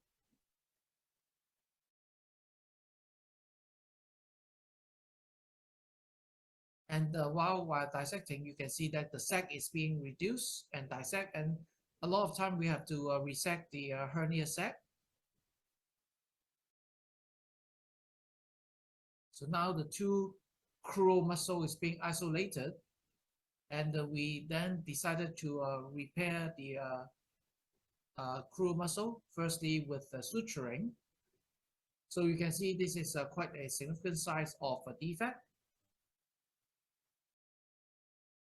So in general, in the Asian population, for those who are not having a large hiatus hernia, I will just use a 2 suture to repair the hiatus hernia defect. And now we are mobilizing the gastric fundus. And for me, my practice is to do a Nissen Fundoplication. And for Nissen Fundoplication, as I adopt the technique from Professor Tom Demystified, I usually will mobilize and cut all the short gastric vessel.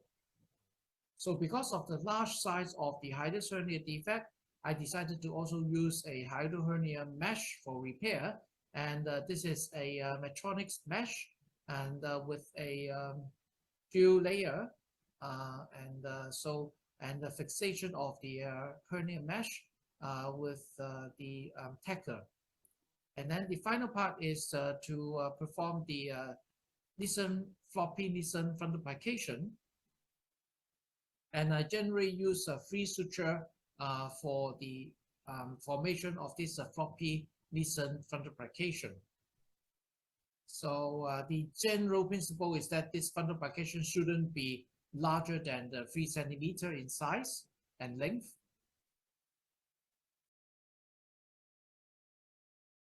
So this is the final part of the suturing.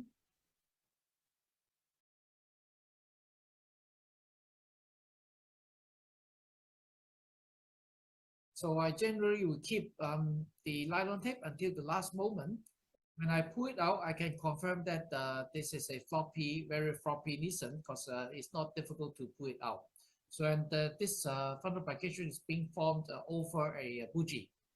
So the surgical management of hiatus hernia can be summarized in this publication, showing you that there are actually randomized controlled trial and also retrospective and case cohort study. Most of these hiatus hernia will be around 5 centimeter or larger, and some of them are actually more than 10 centimeter in size.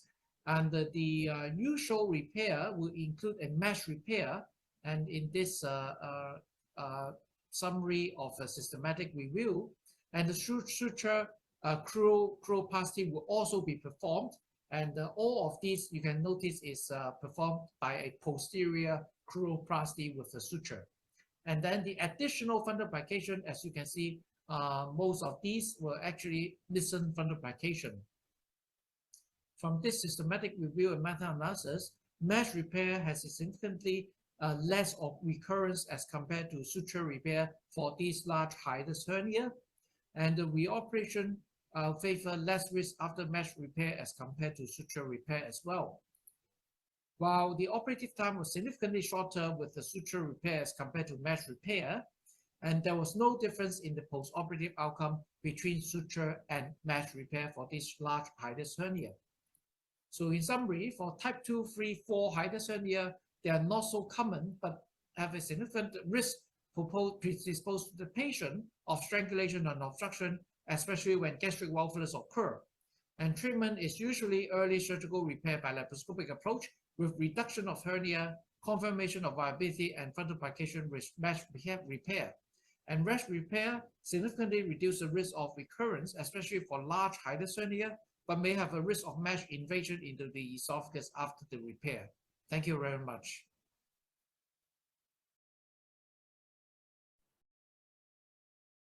Thank you, Professor Chiu, for that very nice lecture.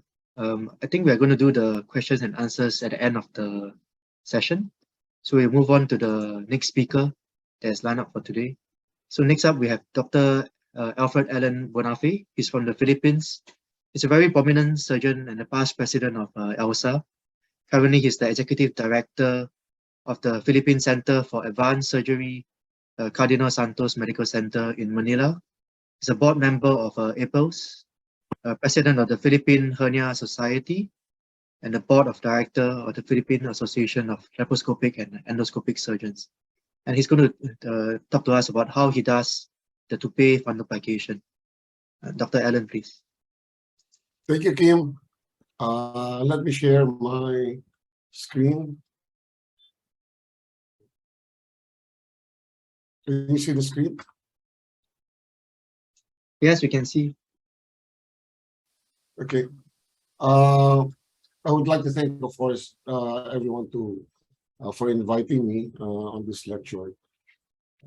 I'll be talking about Toupet Fundoplication, how I do it. My lecture is actually quite easy after the lecture of Philip Chiu. Hi to everyone. Hi to all our friends. It's been so long, more than at least 3 years. So I'll be talking on Toupet Fundoplication and how we do our Toupet Fundoplications. I don't have any disclosures. So we all know that hiatal hernia is a frequently encountered during radiologic or endoscopic examinations. And this condition in which structures, mainly the G junction and the stomach, are proximally displaced into the mediastinum. The hiatal orifice is mainly formed by the right crural muscle surrounding your distal esophagus, and where it crosses the diaphragm. Under your normal circumstances, the distal esophagus is anchored to the diaphragmatic hiatus, in which with your phrenico-esophageal ligament, which is made of the fused endothoracic and the endoluminal fascia, and it inserts circumferentially into your esophageal musculature in this side here. Then, close to that scamocolumnar junction, a normal swallowing initiated peristalsis leads to a physiologic herniation, where the esophagus is temporarily shortened and the phrenoesophageal membrane is stretched due to the contraction of your longitudinal muscles. There are two main categories of your hiatal hernia: small hernia, which is called your sliding hernia, and if it's a large hernia, then we call it your paraesophageal hernia.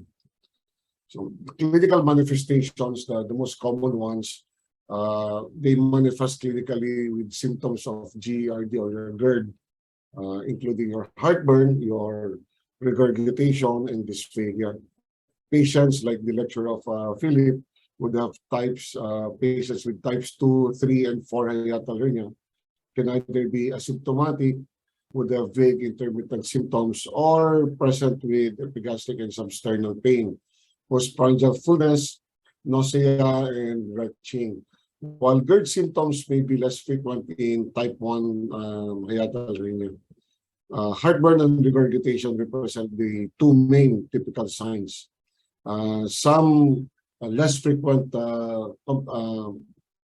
manifestations would be disturbances like dysphagia, chest pain, increased salivation, global sensation, odynophagia, extraesophageal symptoms like chronic cough. Sometimes patient would go to your pulmonologist to request and to complain about pulmonary symptoms.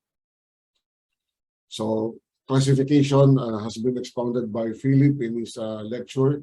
But just to recap, there are various hernia classification that has been proposed, but the standard one classifies it into your type 1, the sliding hernia, in which the GA junction migrates upwards the mediastinum. So usually these are the small hernias, and it's the most common. So the type 1 is the most common type, accounting for about 90 to 95% of all hiatal hernia cases that you see clinically. The term large or paraesophageal hernia encompasses the three following types: the types 2, type 3, and the type 4. Type 2 is the pure paraesophageal hernia, which stays below the diaphragm, whereas the fundus and successively greater portions of your greater curvature of the stomach roll into the mediastinum alongside the esophagus through a defect in your crural area or paraesophageal membrane. This accounts for around 5 to 15% of our patients. Most commonly among your paraesophageal hernias is the type 3 hernia, which is the mixed type. It's a mixed type of your type 1 and the type 2 hernia, in which your J junction and a large portion of that stomach resides in the mediastinum. This is where a lot of videos would have shown you where a huge portion of that stomach are actually enclosed in that mediastinum area. So it's usually larger than 50% of your stomach within the mediastinal sac. This is where you would usually do your dissection and bring down that sac altogether and prior to closure of that defect. So the type 4 hernias, characterized by the migration of the stomach and other viscera, like your colon, your spleen, or all the other organs that are commonly seen on the left side of the hernia abdomen. So it goes into your left hemithorax, which is less common, but can be seen also in our patients. We've seen some of our patients with this type of hernia. So according to the Society of the American Gastrointestinal and Endoscopic Surgeons, only investigations that will have an impact on the clinical management of the patient should be performed. Studies have found that for preoperative evaluation of a patient, barium swallow, X-ray, upper endoscopy, and manometry are quite essential. pH manometry or pH testing is a quantitative analysis of your reflux episodes, but it's not really that helpful in diagnosis. Moreover, in order to have a reliable exclusion of hiatal hernia prior to the treatment, all three investigations must be performed. However, in our setting, manometry is not readily available. We only have 2 or 3 institutions where manometry is available. And hopefully by next month or by next year, our center would have our own manometry run by the department.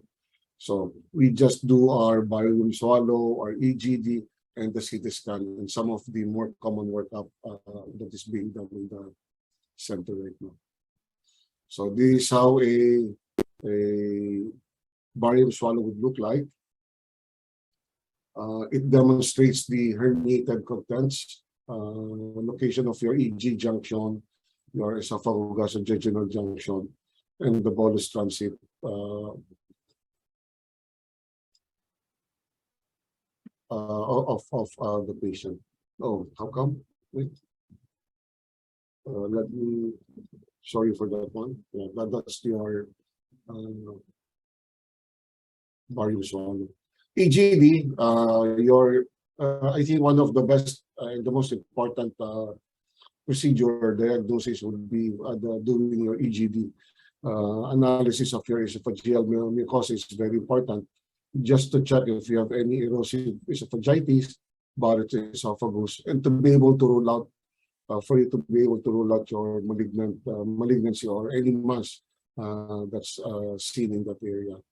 It has the advantage of real-time analysis of your esophageal mucosa and the mucosa of the stomach and the duodenum altogether.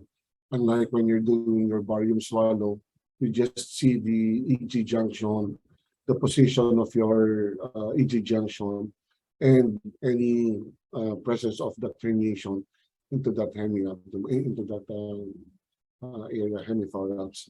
However, it is often unable to visualize and appreciate a large hiatal hernia. You can only deduce by the looks of the gastric mucosa, and of course the size of that hernia defect, like this one. We have a huge hernia defect in this area when you do your J maneuver when you're doing your EGD.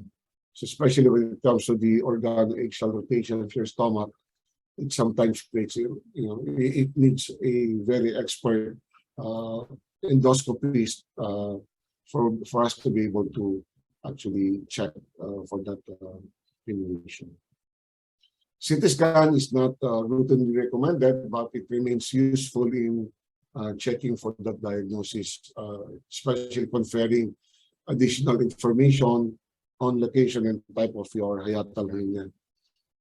Usually, it is discovered incidentally while performing a CT scan for other procedures or for different indication. In the paper of De La Mane, which is the first guy, the first surgeon to describe doing a laparoscopic floppy Nissen, full floppy Nissen Fundoplication. He recommended CT scan in order to rule out other complications like perforation, pneumoperitoneum, or pneumomediastinum. In case of paraesophageal hernia, it is a helpful method in the assessment of gastric volvulus.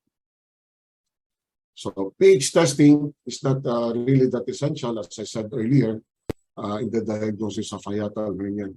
But it has proven helpful in providing quantitative analysis of reflux episodes, as it correlates your pH level with the patient's complaint of the reflux.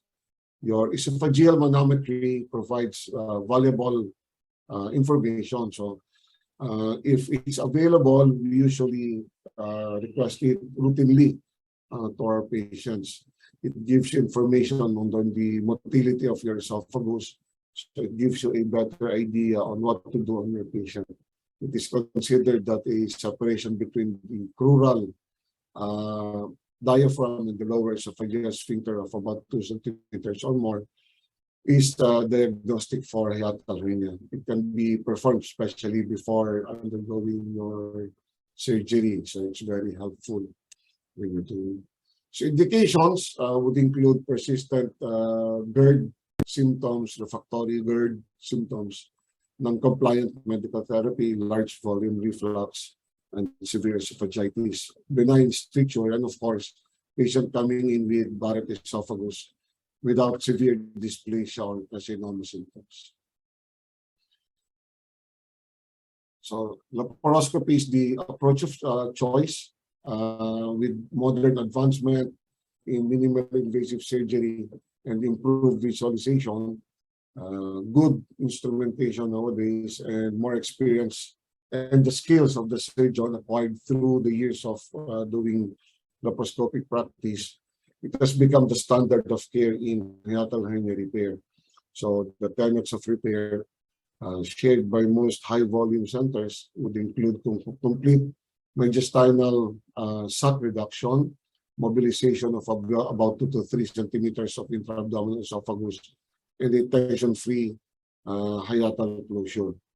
All of this would actually improve outcome. To me, and to my mind, the most important step in the surgical treatment is the elongation of that esophagus to have at least 2 to 3 centimeters of an intra-abdominal esophagus. It actually decreases the incidence of recurrence of symptoms later on. So included in the procedure is a anti-reflux procedure. So I would usually put my patient in a modified Lloyd Davis position. I would always stand in the middle of the legs of the patient for me to be able to reach easier the patient's abdominal cavity.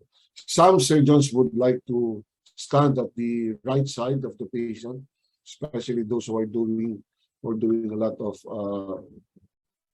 bariatric procedures. So I would bring in my liver retractor So I would do our division. You can actually choose in either doing a dissection of your short gastric first, or going to the right side of right pleura of your patient. So either way, it's still feasible. I usually cut my procedures into steps to make it faster. So we open the left esophagus, paraesophageal area, and identifying the left cruise. After identifying it, I would go to the right side and opening your pars flaccida approach. This is very common, especially if you're doing initially when you're doing your banding technique for bariatric surgery. This is the approach that we usually do. So in this step, I would usually identify the right cruise of the patient, and then from the right cruise, I go down on the sorry. I will just go back. I'm sorry for that one. Something's wrong with my. So I'll just move this forward here. So identifying the right cruise, this is the right cruise. From the right cruise, you cross over, and you'll be able to identify the left pleura, the left cruise of your patient. So once you've identified the left cruise, you'll be able to see now the junction of where your esophagus, your gastroesophageal junction is. So bringing down that esophagus, you do your dissection inside. Identify the anterior vagus nerve anteriorly, which is this one, and you do your dissection. You can either do a blunt dissection, a mixture of a blunt dissection with sharp dissection, and even using your diathermy or even your bipolar devices. So at this area, the procedure, either when you're doing your toupet or your full Nissen, floppy Nissen Fundoplication, is actually the same when you're doing your dissection. So this is your aorta right below. So you need to ensure that you have a long esophagus, and to be able to ensure that you have a good, adequate mobilization of that esophagus, and to be able to bring it down, and to have at least 2 to 3 centimeters of your intra-abdominal esophagus. So if you take notice of where you did your first dissection, this is the area where what was attached to the pleura. So you have now at least a 2 to 3 centimeter intra-abdominal esophagus. So the next step would be to do your repair of the pleura. So usually you'll get away with at least 2 to 3 stitches. I do a figure of 8. I check if the cruise, the pleura of the patient is quite thick. If it's thin, then I decide to do a placement of a mesh in this area. But because the patient's cruise is quite thick and can hold the suture, I decided not to place any mesh on this patient. For very huge pleural defect, you have to take note that when you're doing your repair, you have to prevent a L, the formation of an L-type esophagus, meaning you have a straight esophagus here, and because of that repair at the pleura, your esophagus would taper down to form an L-type. So that in that patients, usually post-operatively, you'll have a dysphagia in patients. We decided to do a toupet on this patient because of that, the short gastric, even though the section of that area, trying to resect that short gastric, the left side of the stomach is quite not that big. So we decided to do a toupet. I decided to do a toupet on this patient, a 270 wrap, and did this procedure. So the sides of your stomach is sutured, and we check always for the adequacy of the fundoplication. So this is how it looks like after. We always do our EGD after the wrap. either when we're doing our Toupet or our Nissen Fundoplication. And then just to check this one. So this is how we do our Toupet. We can also do a single port Nissen Fundoplication or even a Toupet Fundoplication. So for liver retraction, we usually use a suture pass through in that area.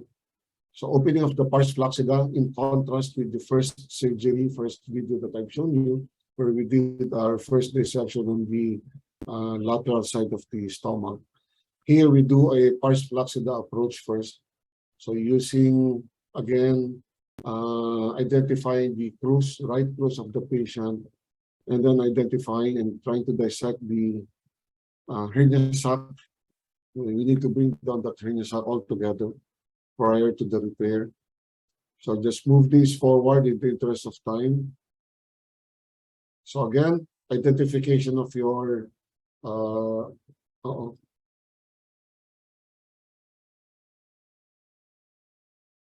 we identify the vagus nerve, anterior and the posterior vagus. And the most important part, to my mind, would always be the elongation of that esophagus to have at least 2 to 3 centimeters of an intra-abdominal esophagus. This actually decreases the rate of recurrence. We all know that even after surgical repair, recurrence after surgery can always be repaired. So to be able to retract your esophagus downwards, you would usually use a Penrose ring, wrap around your G junction, and to be able to do our opening up of that pleural area. Then, with the help of your left hand retracting that esophagus, you can do a repair of that pleura. You can do your pleural suturing using your single port technique. So just to move this again forward. So repair is done. Again, trying to prevent any L type of that esophagus, because you don't want any dysphagia after the surgery on your patient. So again, creation of a 270 pleural wrap. So the fundus is again done with the shoe shine maneuver, creating a no tension behind. Then a fundal wrap, 270 fundal wrap is done on this patient to create your Toupet Fundoplication. So just move this forward again in the interest of time. So to move forward.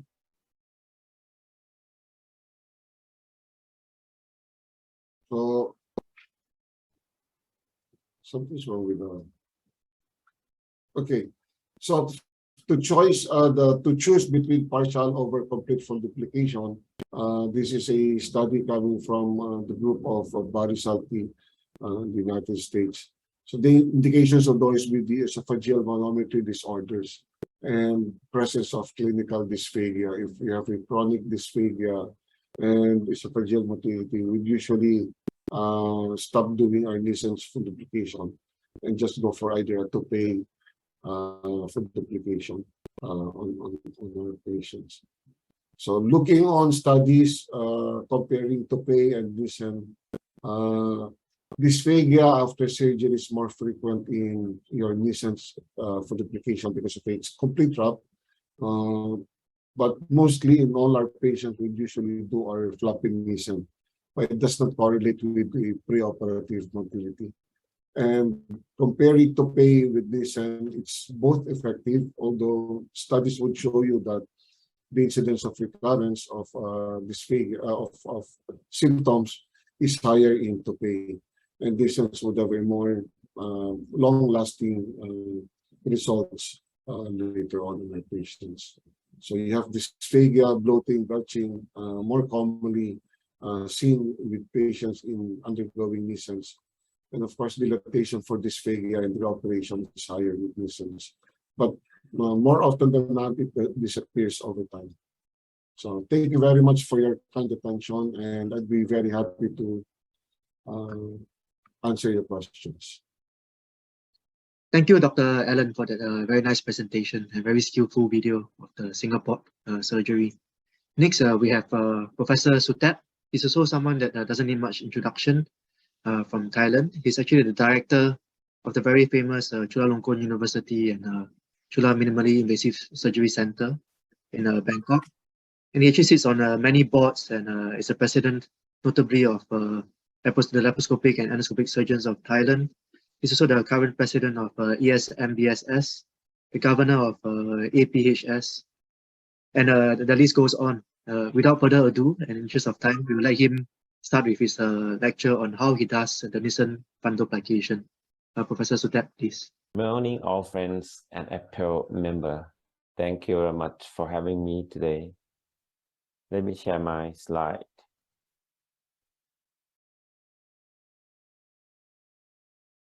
Today, my talk is how to do it. Nissen Fundoplication. Once again, thank APEL. This is the Asia Pacific Endo-Lap surgery group. And we still keep continuing our contribution even in the pandemic, and hands-on workshops still going on, like what you are going to do for today. Thank you very much. This is a setup for Nissen Fundoplication. You can see that it's the patient going to be on supine position, and surgeon will be on the right side. Assistant and cameraman going to be on the other side. And port placement, you can see that it's going to be 4-polar plus Nissen delivery retractors. How to decide the first port or the camera port, you can see that mostly it's about 12 to 15 centimeters from side point, and off midline about 5 to 8 centimeters, depending on how tall the patient is and how big the abdomen is. This all step of the Nissen Fundoplication, you can see that first you need to be safely introducing the camera into the abdomen, and liver retractor will be placed. Diagnostic lab will be completed, and port placement will be followed. Now it's the procedure inside, which started with the approach to the G-junction, which you have to open the gastrohepatic ligament, then follow with the step of the hernia sac dissection, and the old sac will be removed. To be mentioned and emphasize that you need to stay outside of the sacs, and crural closure will be closing the hiatal defects. Finally, Nissen Fundoplication will be decided and complete. Let's see the procedure. Good morning, ladies and gentlemen. Thanks Lanut and teams for preparing this video. From our center, Chulalongkorn Minimally Invasive Surgery Center, Chulalongkorn Memorial Hospital. The patient was 70 years old lady who experienced dyspepsia which did not respond to any medication for months. Her physical examination was unremarkable. However, her chest X-ray showed retrocardiac fluid level.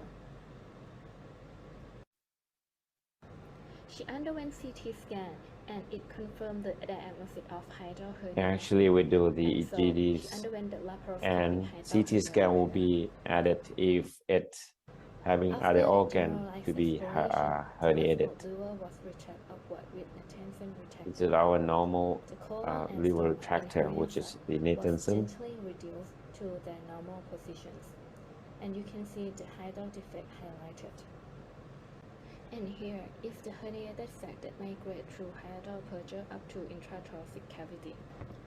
We started the dissection at gastrohepatic ligament. It was divided, and a right cruise was identified. Then the peritoneum of the hernia sac was carefully dissected away from right cruise. Try to keep the peritoneum on the Great care cruise, was ensured in order to avoid any adjacent organs injury, just such step as by step, pleura, checking the hernia pericardium, sacs. and aortic adventitia. The dissection continued anteriorly. After that, we separated the sac from the right cruise, and we continued the dissection from both sides. until the posterior portion of hernia sac was breached.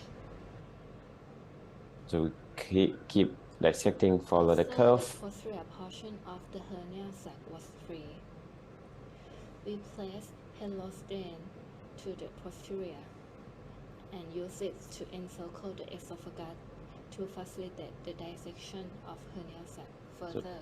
Traction of the hernia sac and content is very helpful. So that's why we introducing the traction on the ED junction. And sacs and content need to be handled by the with the help from sling. traction, the dissection was continued upward. Again, with great care, we dissected the hernia sac from surrounding tissue and organs.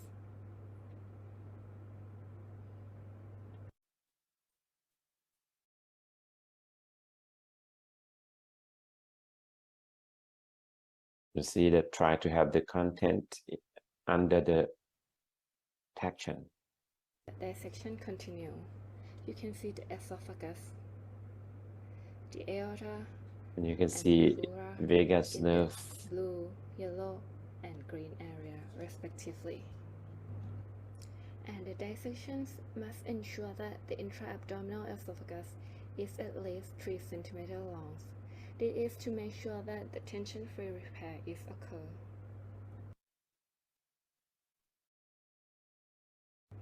After the sac was free from surrounding tissue, gastric fundus must be mobilized.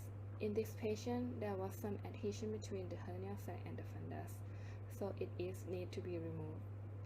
Some of the omentum, short gastric arteries were divided for preparation of fundoplication.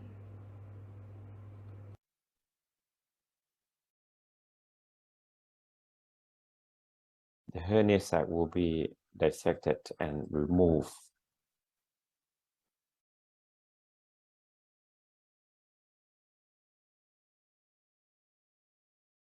We normally take in the short gastric on the fundus to accommodate the fundoplication. The hiatal defect was primarily caused with 3 to 4 interrupted simple stitch with non-absorbable suture. We have to make sure that it is not too tight.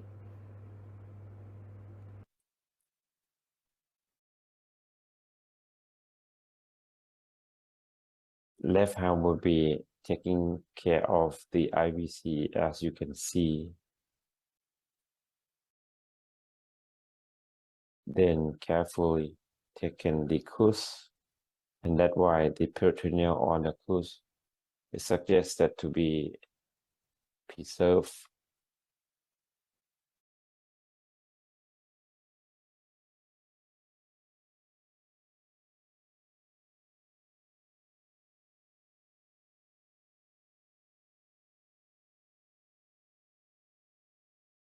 Normally 3 stitches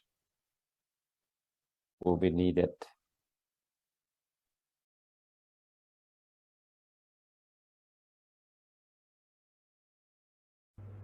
Then the fundoplication was performed. In our institute, floppy Nissen Fundoplication was used. Shoe shining technique was shown, as in the video. It was to confirm not to tie fundoplication to avoid dysphagia.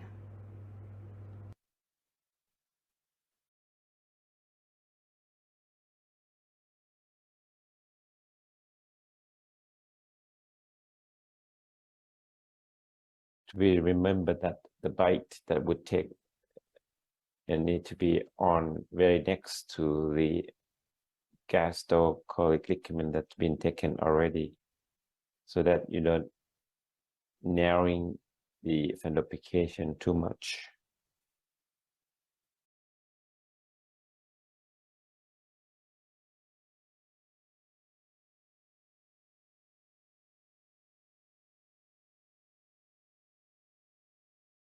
As mentioned earlier, that we prefer to do the floppy Nissen.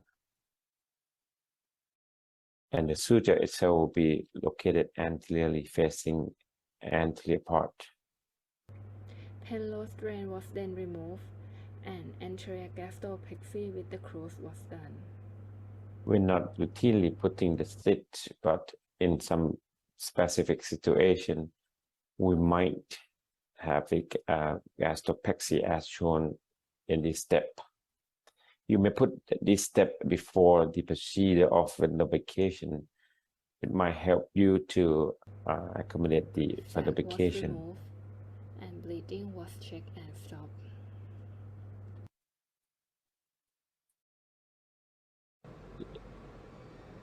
The operation went well. She had no immediate post-operative complication and any complication up to now.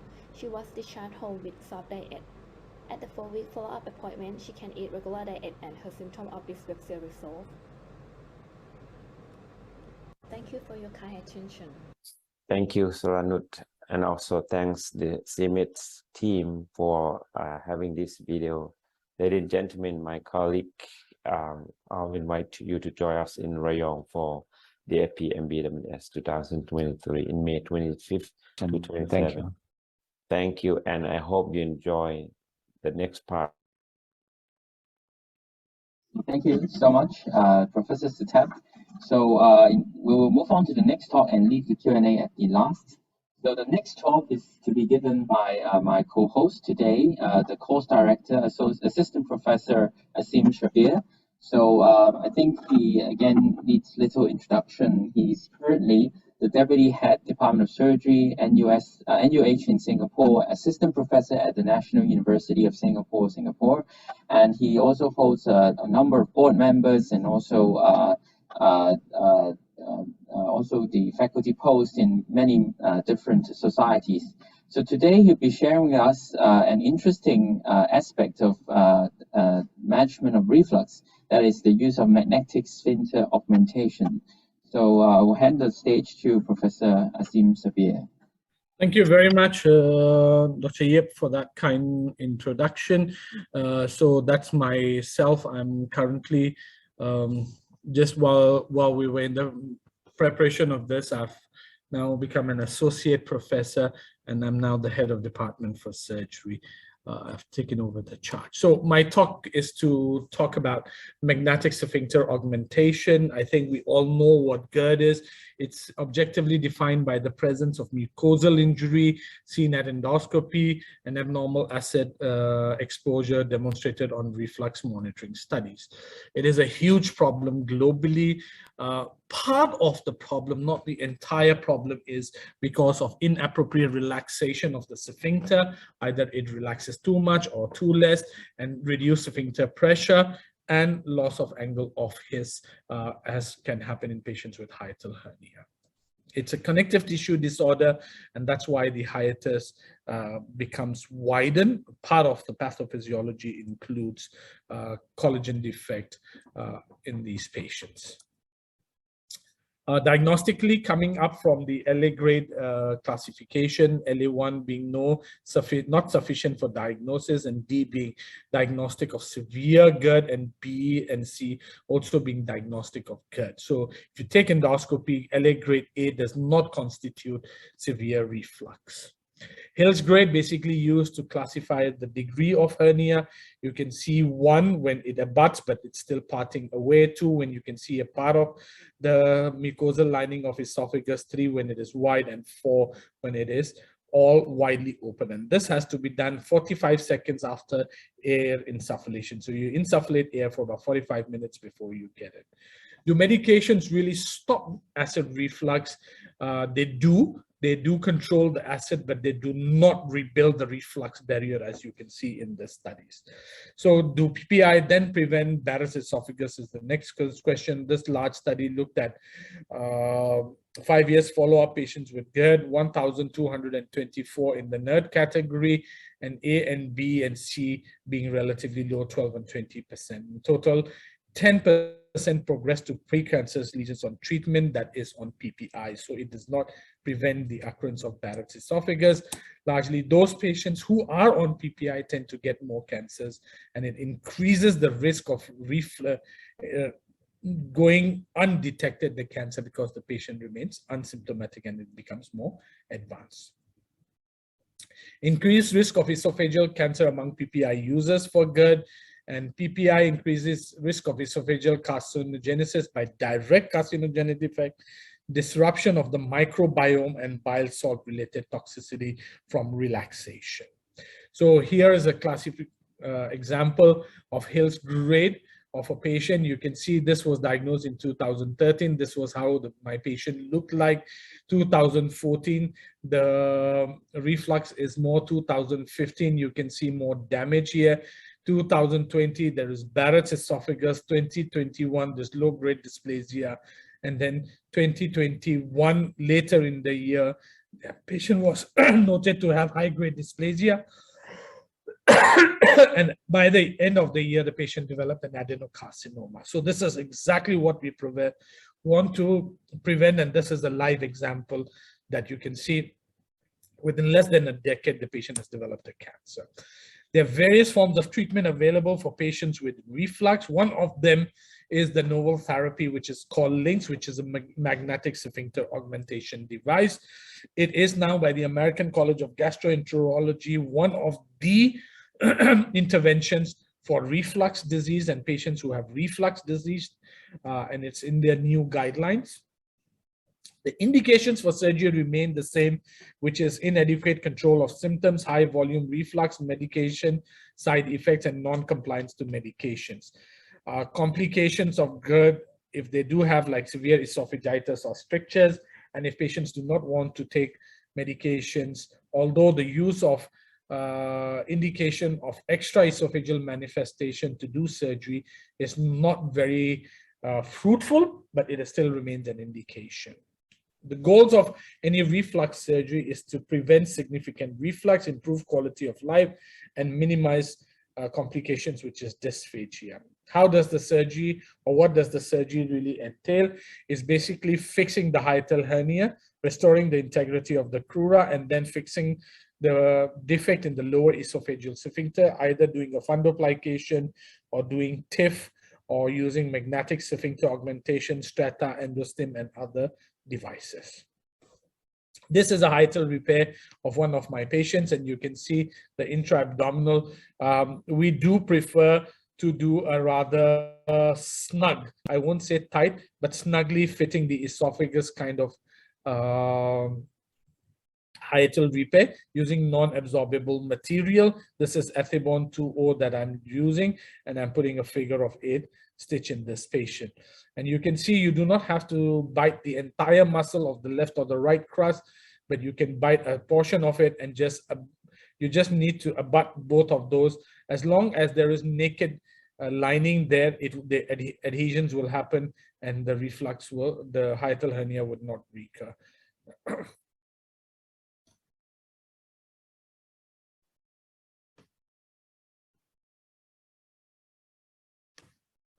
And you can see another stitch up there. So you see that the esophagus is rather snug in this scenario. People do different kinds of fundoplication. That's not the topic of my discussion. However, the Nissen Fundoplication or other fundoplications create a new sphincter where the magnetic sphincter augmentation devices actually augment the existing sphincter.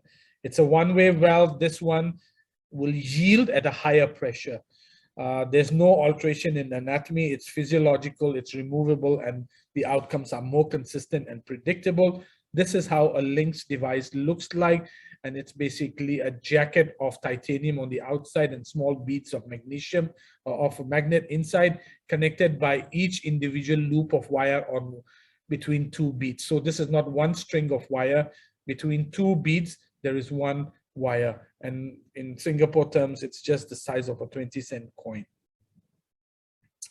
So you can see regurgitation. It's very, very effective over time.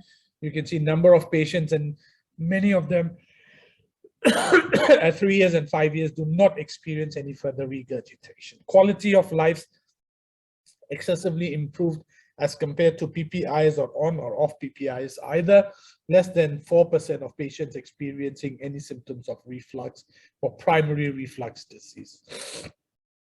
Excellent outcomes of patients with extraesophageal symptoms of reflux, even up to 5 years. You can look at recurrent cough, nocturnal cough, changes in voice, asthma at 5 years still remains a little high, but otherwise much more improvement in extraesophageal sphincter.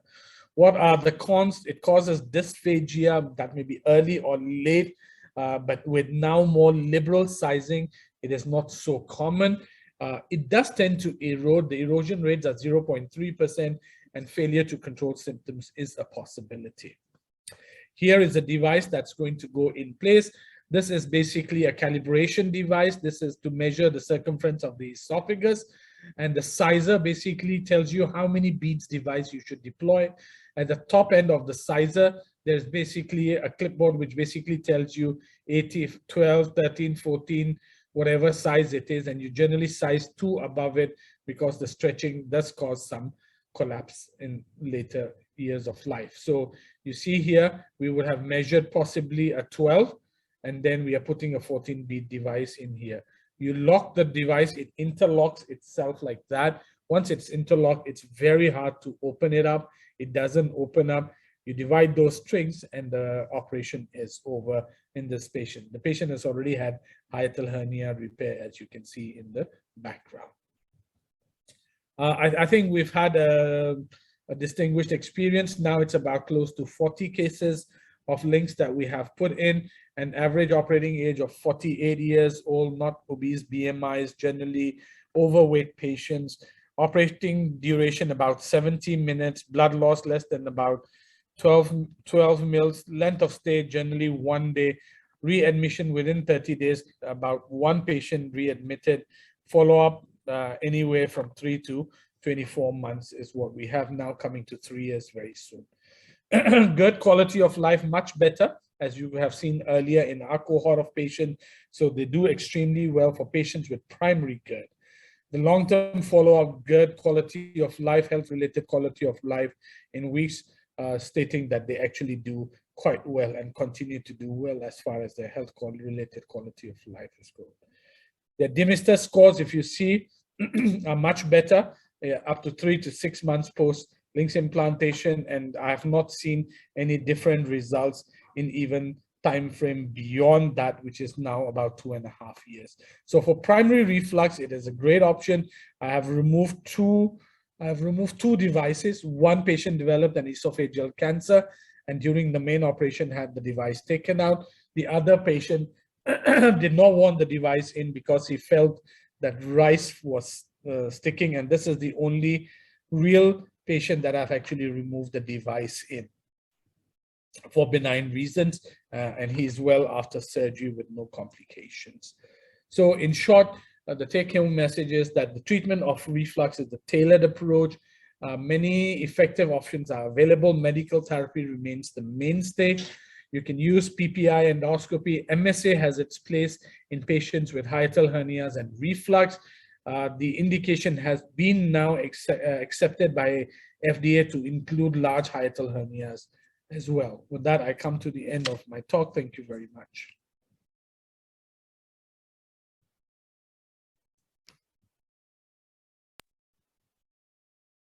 Good. Thanks, Prof. Asim, for that nice talk. Dr. Yip, I think we can go on to the question and answer, because I understand that Professor Inoue is unable to come today for our...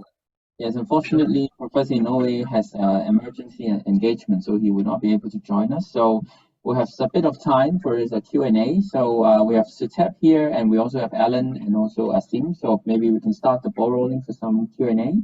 Yeah, may I start with a question to Dr. Alan? Yeah, Dr. Alan, I noticed from your video that you use bougie for your fundoplications, and I just check if that's a routine and what size bougie do you use? No, that's actually a very old, one of our old videos. Right now, we don't use any bougies anymore. What we do is we usually do intraoperative EGD just like the first video. Even when we're doing our floppy Nissen, we ensure that it's really a floppy Nissen. Every time we do our suturing our gastrogastroplasty, we would lift it up and we ensure that there's a nice space in between your gastroplasty and your G junction. The budget that we used initially during the early times is the same budget that we use when we're doing our sleeve gastrectomies, when we're doing our bariatric surgery. So not really a routine now. We don't do our buji anymore with all our fundoplications, regardless of. How about Dr. Suthep? Do you use a buji routinely, or do you do a on-table endoscopy during your fundoplications? Is Professor Suthep there? Oh, I think he had left the group. He had some engagement. I see. Maybe just another quick question to Dr. Allen then, because your video was quite technical. Maybe for the audience as well as to me, sometimes, you know, when we are learning how to do a fundoplication, I mean, we repair the crust, we always wonder how tight is too tight. And we always say not too tight. But is there any objective way to teach a junior? Yeah, thank you. I think it's a very nice question. Every time we close the crura, remember we lift up that esophagus by pulling either a Penrose drain or a silk or a umbilical tape at the G junction, right? So it straightens up your esophagus upwards. So it gives you the space in between the crura and repair it. I've seen some of the surgeons actually are too, enthusiastic in closing that area, and sometimes it strangles actually that esophagus on the top. So when you drop down that esophagus, it becomes an L type. So you have now an L-shaped esophagus, and this one creates trouble for a patient after the surgery. So you have symptoms of dysphagia, the patient's coming out after the surgery, sometimes vomiting because of that L type. It creates a pseudo obstruction actually. So in our practice, every time we do our closure of that hiatus, the crura, so it always has to have a small space. So every time I remove the attachment or the holding that G junction, if it falls down, that esophagus falls down, it becomes a straighter esophagus coming from that mediastinal area downwards to that intra-abdominal esophagus. I don't want a very tight crura. So I think that's the in our practice. I don't know with us. Thanks. So I don't. I mean, I'm in my practice. I don't use bujis, and in the early part of my practice, as Gogo would know, we used to leave about 2 centimeters out of esophagus or space at the hiatus. Now we do it snug, so not tight, but just snug. It hugs the esophagus. That's how we close our crura. We don't have dysphagia, at least I don't have any with fundoplications having dysphagia.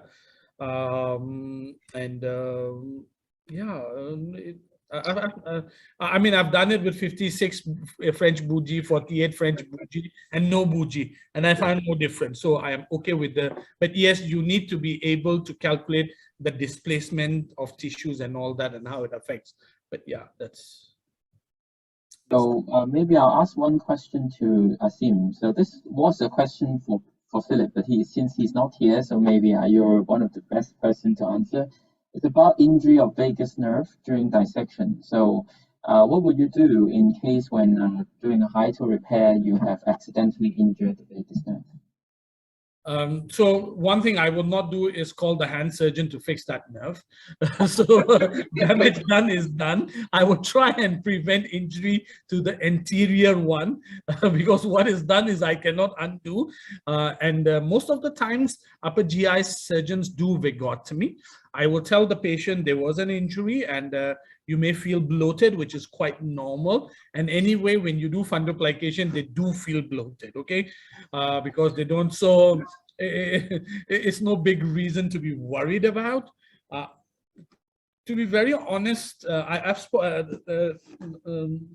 Ip, I've spoken to Dr. Lippam, who hails from one of the biggest unit as well about this injury business, and they say nothing happens. Sometimes, yes, it makes a difference. I've had a patient in gastric cancer that we did a vagotomy on, and he really had a bad gastroparesis, but not really otherwise. So I wouldn't do much about it. Okay, so I think we just Suthep just joined in. So maybe we have one final question to Suthep.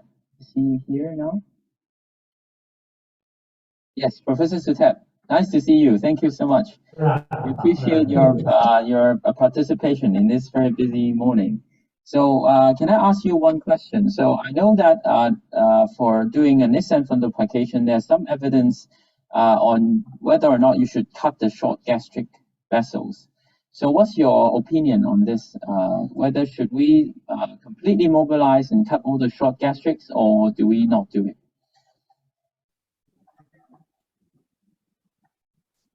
Thank you. So sorry.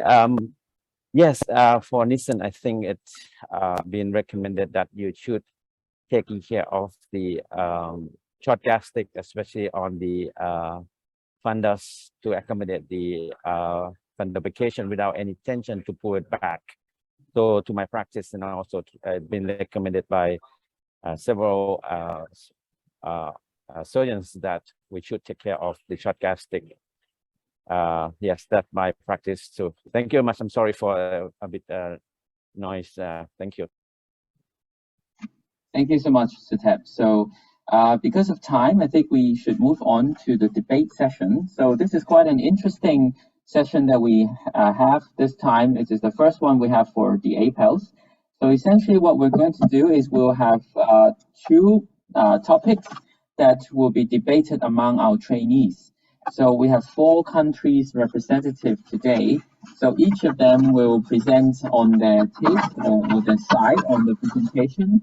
So the first topic we have is about management of large paraesophageal hiatal hernia, mesh versus no mesh. So this also will answer some of the questions that were posted in the Q&A session. So may I now introduce the first team to present, which is the Singapore team.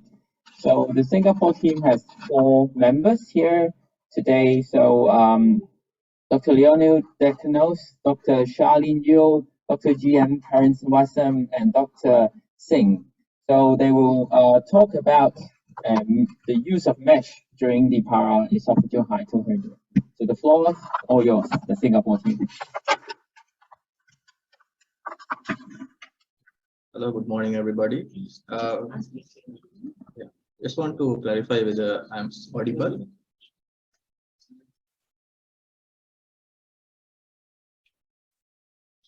Hello.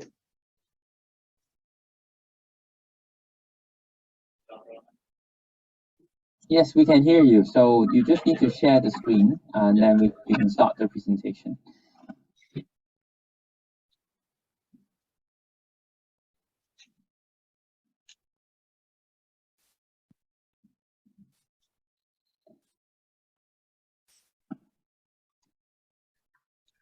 Yeah. So hello, good afternoon from Singapore here.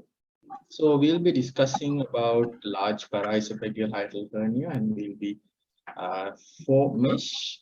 And to start off and introduce my team, it will include Dr. Leonil, myself, Dr. Paraesophageal, Dr. Mansumat, and Dr. Charlie. So moving on. So as with the previous lectures, we have discussed about paraesophageal hernias and hiatus hernia. But here we will be focusing more on the large paraesophageal hernia or the giant paraesophageal hernia. Here there will be herniation of a significant component of the stomach, usually exceeding 50%, with other intra-abdominal organs also protruding into the thorax. Examples would be the transverse colon, the spleen, omentum included. And in these patients, there will be a large pleural defect, and the size will be usually more than 5 centimeters. There are no particular definition points to the size of the defect. I'm sorry, I think the PowerPoint slides is being fixed now, so we cannot see the movement of the PowerPoint slide. So Maybe you need to unshare and share again.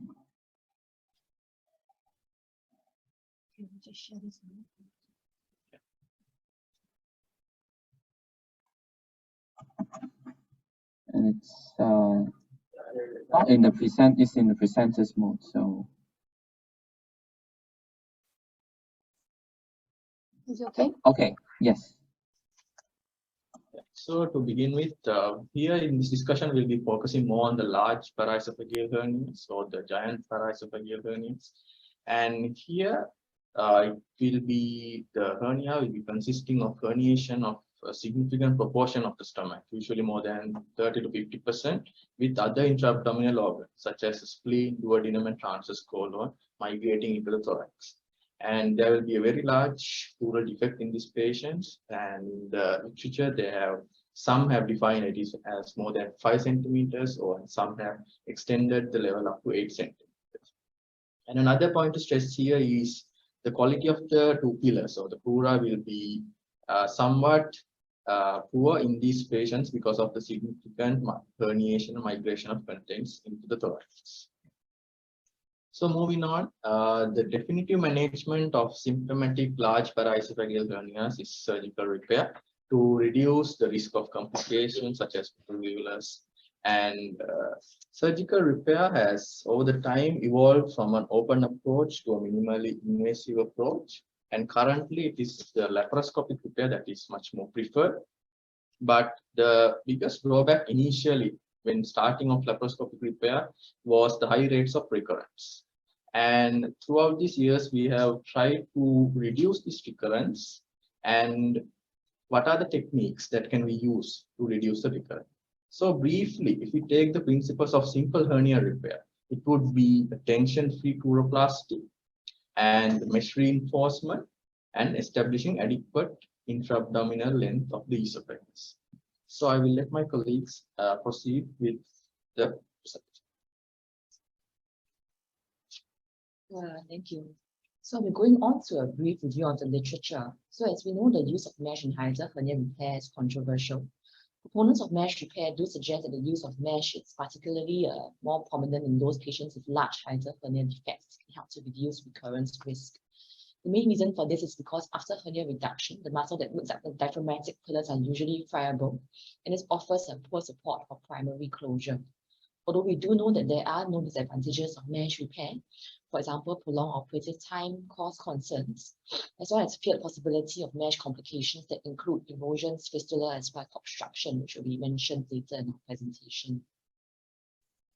So going on to looking at the literature, there was a systemic review as well as meta-analysis published back in 2012 that included 3 RCTs with 267 patients, and reported that there was actually a 4-fold decreased risk of recurrence in the mesh group, with 5.8% compared to 24.3% in the primary closure group. So then published an updated meta-analysis in 2019, which showed that the reoperation rate was 3.26 times higher in the primary suture group as compared to the mesh repair. Also with a recurrence rate of 1.65 times higher also in the primary group. So we also went on to look at the paper that was actually published, which was a survey of the STAGES members. And they mentioned that 10% of surgeons actually use mesh routinely, whereas amongst the surgeon population, the common indications for mesh usage would be a large hiatal defect of approximately about 5 centimeters. As you can see in the table on the right, other reasons include tension on the pleura, as well as those patients with recurrent hernia, poor pleural tissue, or risk factors for recurrence, for example, obesity and COPD. They also mentioned the kind of mesh that they used during their hiatal hernia repair, which, for example, will include those biomaterial meshes as well as those absorbable meshes. So going on, I should then pass time over to my colleague who will then elaborate more on the kinds of mesh that we can use in hiatal hernia repair. So in brief, just a review of the types of meshes that we use for the hiatal hernia repair. The meshes on the left side are the synthetic meshes, which fortunately or unfortunately cause the maximum scarring, and as a result, the dreaded complications, the sequelae. And on the right side, they are the new bioabsorbable meshes. So this study compiles all the experiences of the mesh use in the last 20 years. It also touches upon the fact that according to the American College of Surgeons database, 40% of the esophageal surgeons, they use mesh augmentation. And in the SAGES database, more than 25% of the surgeons, they use meshes in more than 50% of their repairs. And out of all this, out of the 55 studies that were reviewed in this paper, the total complications were in only 0.035% cases, and only 75%, 75 out of over 4,000 patients, they had mesh erosions. And the underlying fact is the mesh erosion can occur with any mesh type, but it's more frequent with the non-absorbable, the polypropylene and the PTFE based meshes. So basically touching upon the fact, biological meshes, they are collagen scaffold, which allows the native tissue ingrowth, and in experimental studies, it causes mild inflammatory responses. And the early reports, it shows a very low rates of dysphagia. So this is a sort of maximum citations from these studies, which from the Oesophageal. It's a multi-center randomized trial with 108 patients with a short-term follow-up, and they also followed up with another long-term follow-up as well. So the recurrence rate was about 9% as compared to 24% in the non-mesh group. It's a multivariate. In the multivariate analysis, it showed that mesh placement was the only decisive factor to prevent the recurrence. So another study with the Gore Bio A mesh, it's a effective study which of 100 patients, which showed another recurrence in only 9% of the cases, but no resurgeries were required and significant improve in the quality of life scores. Another study, it's an Italian study based on the PhaseX mesh. It's a retrospective study again with a median follow-up of 27 months. The hernia recurrence was only 8.8%. The post-operative dysphagia in about 2.9% that required balloon dilatation, and the quality of life was significantly better. This is the Demystified group study, which is another retrospective study of 50 cases, which used Surgisis mesh. Only 4 patients had new onset of dysphagia that was very mild and intermittent to solid food particles. However, though it did not require any dilatation, and recurrence was again in about 8%, and no mesh erosion was seen in this patient. So as discussed earlier, there's this updated meta-analysis done published last 2019, which showed no significant difference with regards to recurrence rate, operative time, and complication rate. They concluded that mesh repair is superior to suture cheiroplasty for repair of large hiatal hernias. And the question with regards to is mesh contraindicated in large hiatal hernia repair, it all boils down to the balance between the risk of recurrence and the risk of future potential complications. So usually the mesh used is a U-shaped mesh deployed with preservation of a cup of tissue between the mesh and the esophagus, and usually a soft large pore mesh is used. So in this study done by Laksag and et al., which they showed that there are certain factors affecting the decision in when to use the mesh. So it usually is the quality of the crura, if there's strength, and not actually the size. And the mesh is usually used in recurrent cases as well as in complicated hernia cases. So in large paraesophageal hernias, after the reduction of the muscles that make up the diaphragmatic pillars, usually these muscles become friable and they offer poor support in primary chorioplasty or primary closure. So as was discussed earlier by the previous speakers, our group concludes that in this subset of patients, mesh repair would be beneficial. Thank you. Thank you, the Singapore team. So without further ado, I'll introduce the Korean team. So Dr. Jae Yong Yang, Dr. Hugh Jung Yu, Dr. Chang Min Hu, and Professor Wong Jun Seo. So just a reminder that each of you will have 7 minutes, so because we are running slightly behind schedule, so please follow the time. So you can start. Yeah, thank you for the introduction and thank you for your wonderful presentation, Team Singapore. We are Team Korea and we consist of 4 members, Dr. Joong-Min, Won Jun-seo, Jae Yong Yang, and I am the presenter, Hyun-Ju Yu. We're going to demonstrate the points why we do not need mesh in the hiatal hernia repairment. And we'd like to stick on the point that is not really necessary, the usage of the mesh at the hiatal hernia repair. Traditionally, it is a very difficult question to answer because there is a lot of controversy for or against the use of mesh at the hiatal hernia. Traditionally, primary sutured crural repair has been performed for many years, but it is also true that many authors suggest that additional mesh reinforcement is required because due to the high recurrence rate. But is it true? We would like to introduce the specialties and depth. So this is the SAGES guideline, which is published in 2030, and they insist that the use of mesh of reinforcement of large hiatal hernia repair is ready to decrease short-term recurrence rates, which is strongly recommended. But is it true? We think that we have to take a careful look for this data. This is the given table in the SAGES guideline, and they review the 3 kind of arthritis, which is very well known. And as you can see, we have to say that the second RCT did not examine hiatal hernia itself, and it rather included only patients who underwent full esophageal mobilizations at the diaphragmatic hiatus in the course of fundoplication with GRD patients. So it is really not really hard to say that the result is superior between the mesh repair and non-mesh repair groups.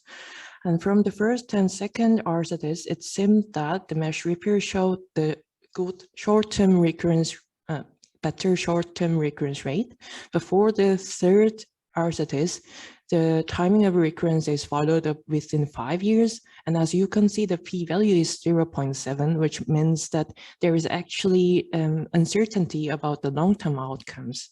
So in this point of view, we have to point out that in this SAGES guideline, the ideal measurement techniques are unknown at this point, and it is still questionable because there are no long-term results.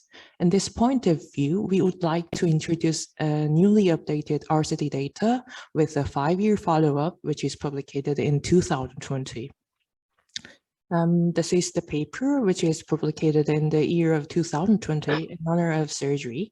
The 5-year follows up of randomized controlled trial of laparoscopic repair of very large hiatus hernia with suture versus mesh groups. They compared 3 groups. One is for the suture repair group, and one for the biosynthesis mesh, and one for the non-observable meshes. As you can see, with a long-term follow-up with 5 years, there is no significant recurrence rate differences between 3 groups. And even though there is no statistical significant difference between 3 groups, the actual recurrence number of cases is lower in suture groups. And for the second, we would like to say about the problem of complications. Since this is a benign disease, we have to carefully talk about the possible complications and the function preserving after the surgery. As the Singapore team previously introduced, the major problem of the mesh repair is the erosions into the esophageal lumen, which it can occur the further esophageal stenosis. And also in the literature, they introduced some fatal complications such as pericardial tamponade and effusions, which can lead to the death of the patient after the surgery. Probably it is thought to be that during the anchoring procedure due to diaphragm, and mainly the authors insist that fixation-related problems could be a fatal problem because of the injury on the aorta or the pericardium. It can be caused by the careless placement of sutures, staples, and especially the helical tacker. So I would like to show the table of the paper, which is published in Surgical Endoscopy in the year 2009. And as you can see with the synthetic mesh such as PTFE and polypropylene, the main complication is mesh erosions. And for the biological meshes, the mesh erosion shows the lower rate, but also they show the long-term esophageal stenosis, which can hinder the function of preserving after the surgery. So this could be another problem. And there is another interesting paper that we found, and this was an overview of our cases with cardiac tamponade injuries caused by hernia surgery. It is true that they included all types of hernia surgery, so I just underlined the cases related to the hiatal hernia and the esophageal junctions. And most of the cases showed some kind of death cases, which could be a fatal after this benign function preserving surgery. So this could be a problem, I think. And for the last, we would like to introduce the updated systematic review and meta-analysis, which is publicated in the honor of surgery in the year 2022. They reviewed all of papers related to the overall morbidity after the mesh repair. And as you can see, the overall morbidity is higher in the mesh repaired group with the risk ratio of 1.45.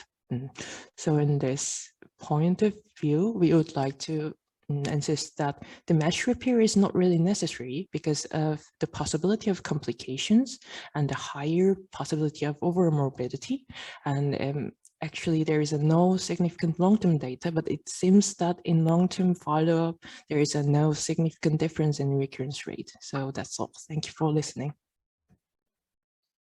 Thank you, Team Korea. So I must congratulate both the Singapore team as well as the Korean team. So they have really done a great job in summarizing the data in the literature and provided some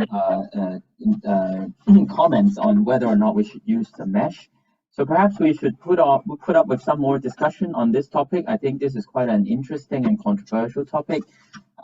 So I think Professor Kim Go-wei and also Asim are all here. So shall we do some discussion and maybe we can ask more questions to both the Singapore team and the Korean team? So Go-wei, do you have questions for the team? Yeah, this discussion of mesh versus no mesh is even after many years still a hot topic. And I guess there are people who would consider doing it quite easily. I myself personally in my practice am very afraid of the mesh, namely because of the nightmare situation where you have a mesh erosion or perforation with time. I do have some interesting ideas though, with maybe the question to the seniors here like Professor Lomanto and all who's just logged in. You know, the use of the newer mesh which are fully resorbable but long-term, like phase 6. Any role for those meshes in this area? Yeah, thank you, Go-wei. I think it's always debatable about the use or not use, but I totally agree with Philip lecture that the role of mesh only in large type 3, type 4 paraesophageal hernia may be useful. We all know that the current rate may be similar, but it's quite interesting. The new meshes, like the long-term absorbable, may avoid all the complication due to the erosion and migration of synthetic mesh.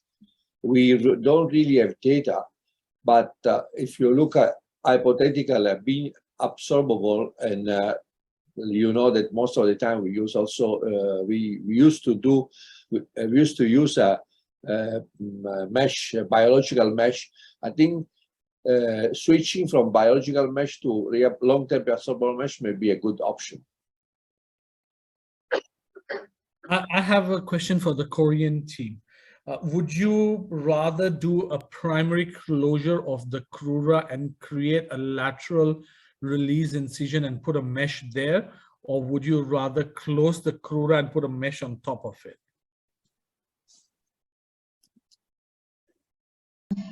Very difficult question, but interesting, very interesting one. So let's see. Because Demystified and his team introduced where they could do a lateral release incision, which allowed the cruras to come together. But the defect thus created next to the IVC and the top part, they would actually patch that with a mesh. Do you think that's a good one?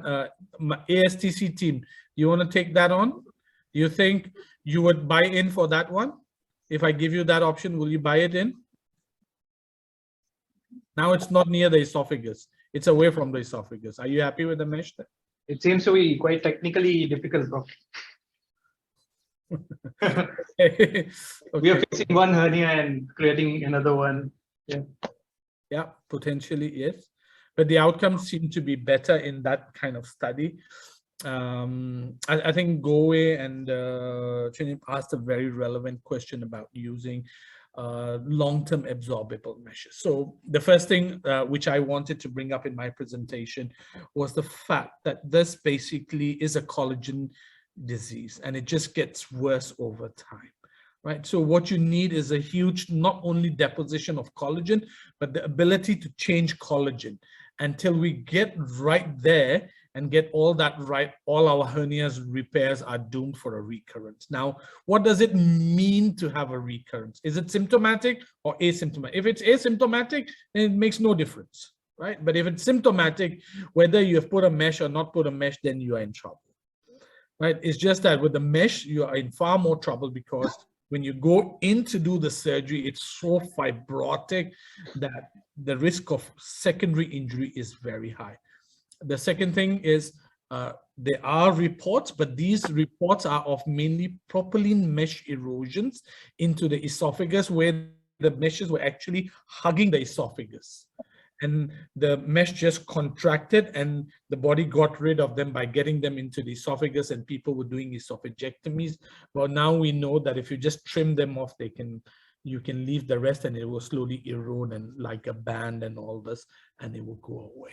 So I think putting the decision to put a mesh is very difficult. But if it is necessary, you should. But don't encircle the esophagus. Like if you have a triangle like this, you create a triangle lateral to the esophagus and just cover that. So it does not come directly in contact with the esophagus to provide erosion. But I don't think this debate will ever settle.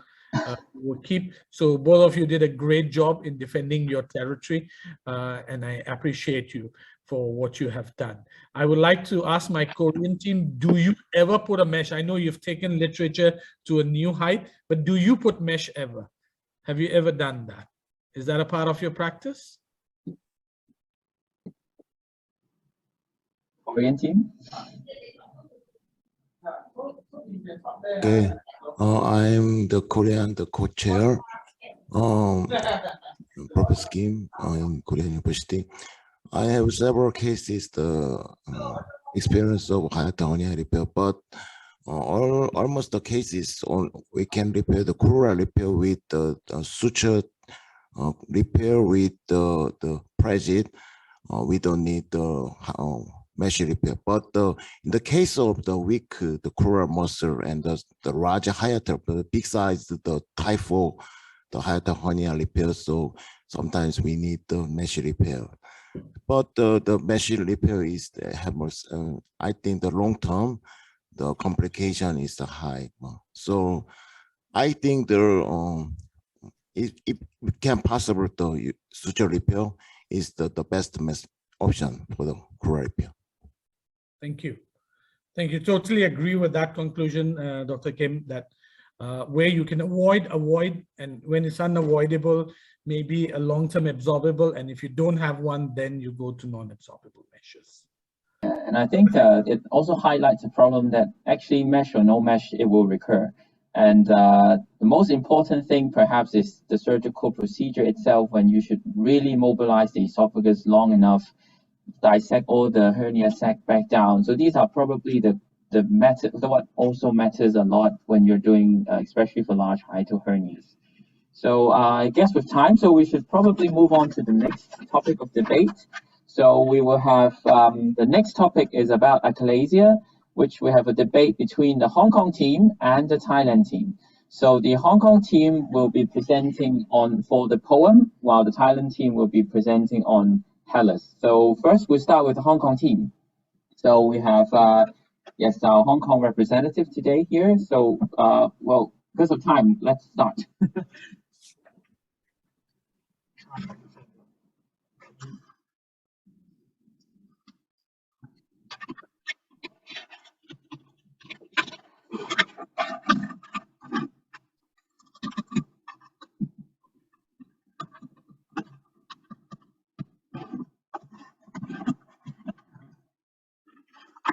We have Dr. Hong here, Dr. Zoe In here, Dr. Hao, Dr. Jackie Fong, and Dr. Sito. So they will present.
Sure.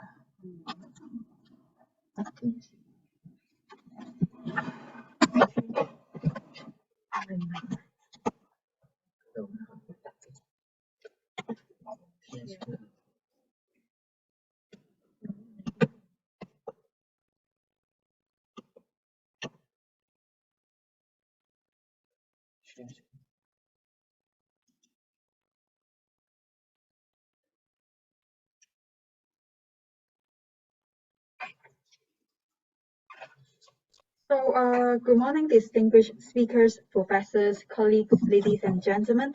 So it is our honor to represent the Hong Kong team to share with you our views on poem in treating achalasia. And I'm Jessica, and here is the outline of our presentations. So just a quick recap about the achalasia. So it is a primary esophageal motility disorder characterized by absence of esophageal paralysis and impaired lower esophageal sphincter response. And most of our patients lies between 30 to 60 years old, with an annual incidence in 1 in 100,000. And according to the Chicago classifications, there are 3 main types, including the classic one, the panesophageal pasteurizations, and type 3 is premature spastic spasms. So the concept of peroral endoscopic myotomy poem was first described by our renowned Professor Inoue from Japan back in 2010. And to perform poem, you need these equipments. So to start off with the procedure, after you're performing a diagnostic endoscopy, you will first create an entrance by making a tunnel after the submucosal injections. Next, you proceed with a long submucosal tunneling followed by myotomy. And finally, your mucosal entrance will be closed by hemostatic clips. So going through more than a decade, what is the current evidence on poem when compared to laparoscopic hilar myotomy? A systematic review and meta-analysis published in the Annals of Surgery back in 2018 showed that poem has significant improvement of dysphagia at 12 months and 24 months of follow-up. However, there was a drawback of more pathological reflux in terms of GERD symptoms, erosive esophagitis, and also diagnosed by the pH monitoring. A more recent randomized control trial back in 2019 echoed the findings of more esophagitis in the POEM group, while there is a comparable successful rate and improvement in the quality of life. So with this big picture in mind, people try to look into the efficacy of POEM in specific types of achalasia. A comparative study published in 2015, POEM was first shown to be superior to laparoscopic halar myotomy, since it had provide a better clinical response, shorter procedure time, and also with less adverse events. And also it has an advantage of creating a longer myotomy. So since then, there were quite a number of other studies that look into the efficacy of POEM with a clinical success ranging from 83 to 95%, and based on a follow-up in ranging from 3 to 10 years. And recent guidelines from the American and European actually recommend the use of POEM as options of standard treatment, especially in type 3 achalasia. So now I pass the mic to my colleague Zoe to move on the presentations. Thank you, Jessica. So now I will summarize the pros and cons of POEM versus halar myotomy. For our parts, since POEM is a NOX procedure without any skin incision and also with less pain and blood loss, also it is having shorter procedure time rather than halar myotomy. And also, anatomically, it has less disruption to surrounding neurovascular structures such as the vagus nerve or those longitudinal muscles or esophageal diaphragmatic attachments. And it is preferred and even regarded as best option for type 3 achalasia or in those with previous failed surgical myotomy before, because it can allow a longer myotomy and avoid those surgical adhesions created before. And also it is recommended with extended use in those with EGJOO or jackhammer esophagus or diffuse esophageal spasms. For halar myotomies, although it is still regarded as gold standard treatments, and it can combine with other anti-reflux procedure and theoretically with fewer GERDs, it still requires skin incision with increasing pain and also adverse events than POEMs. And also the length of the myotomy is limited by esophageal mobilization as well. And regarding the risk of reflux in post-POEM patients, according to a large cohort by Motility, and it shows that more than 50% of patients actually have no or mild reflux symptoms only, and also they responded well to PPI treatment. And among them, only less than 1% had a non-dysplastic shock barrier esophagus in the long run. So, although still GERD is not a very severe problem in post-POEM patients, we still wanted to prevent GERD afterwards. So emerging novel techniques are proposed in order to prevent the GERD symptoms. The techniques theoretically is involving the preservation of the sling fibers in the circular muscles. The theory is that we can preserve the oblique muscle fibers in the greater curvature side in order to reduce the risk of reflux. Another methods that proposed by Professor Inori and his team as well to add a endoscopic fundoplication during the POEM procedure, especially in those with high risk to develop post-POEM GERDs. It is involving the endoscopic suturing with the fundus after the myotomy procedure, and in order to reduce the risk of a GERD. So it mainly composed of applying 2 stitches after the finishing of the myotomy. So this video beautifully expressed the fundoplication. So another new concept of tailored myotomy is that we suggest the real-time use of functional lumen imaging probe, that is the Endo-Lap, It can assess the distensibility of the ETJ as well. And it is calculated the distensibility index by the narrowest surface area divided by the intra-balloon pressure. And it can also assess the length of the functional obstruction during the procedure. However, there is still no standardized protocol yet. And according to a study by Tetelbaum, they suggest that the DI that it's around 4.5 to 8.5 millimeter mercury can show a good optimal outcome after the procedure. And however, if there is more than 96 millimeter square CSA surface, there will still a higher risk of developing reflux after the POEM procedure. So in summary, POEM has a comparable long-term efficacy and also cost effectiveness as surgical myotomy. And also it is considered an even better treatment option in those with type 3 achalasia or recurrence after surgical myotomy. Although reflux esophagitis is frequent, but it is responded well to PPI therapy. And in the future, tailor myotomy procedure approach with real-time assessment with endo-flip is potentially feasible, and also novel techniques are under development in the future. So that's the end of our presentation. Thank you. Thank you very much, Team Hong Kong. Let's go on to the other side and invite Team Thailand for their arguments in favor of Heller's myotomy.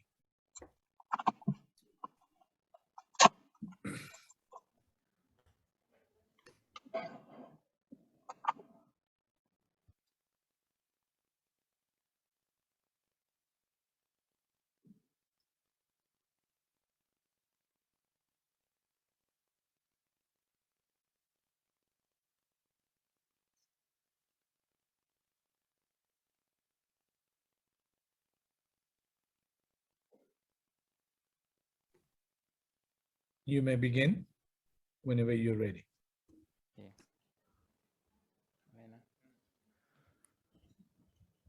Okay, good morning. Thank you, Hong Kong team. Nice presentation. We are from Thailand team. I'm Dr. Patrasai and my colleagues, Dr. Nantida, Dr. Nantawadi, and Dr. Poon. Today, we will discuss about how Heller is superior to POEM from our point of view.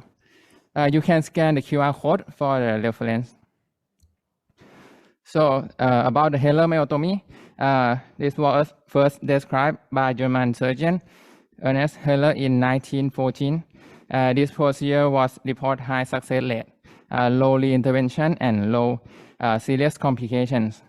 From that time, it became the gold standard for achalasia. Okay, for the first point, the Heller has a lower reflux. This is the most important issue that Hong Kong team previously mentioned. From the systematic review suggests proposed that POEM, pneumatic dilatation, and Heller, this study concluded that it has similar outcomes to the Heller, but the reflux become the problem in POEM with unknown long-term consequences. Okay. About the dysphagia symptoms at post-operation, about 1 year to 4 years are not different between POEM and Heller. But when we focus on the reflux symptom, there are no difference between POEM and Heller. But if we investigate more about the results of a pH study, endoscope, esophagogram show that POEM group have more evidences of reflux than Heller. The relative risk about 1.95 with statistical significance. Okay.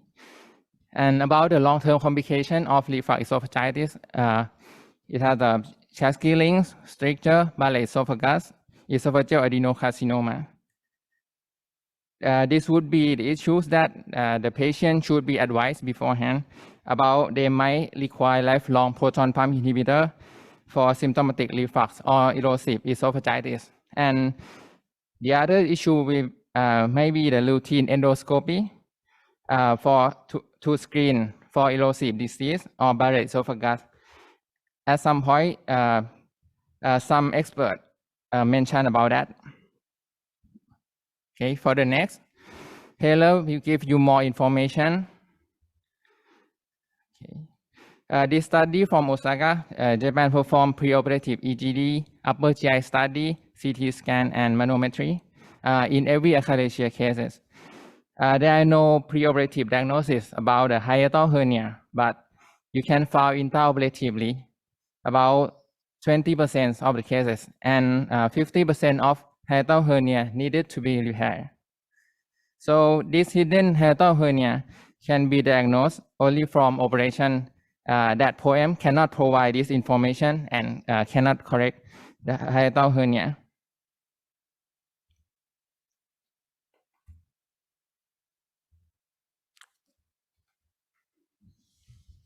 Okay, next, Heller shorter learning curve.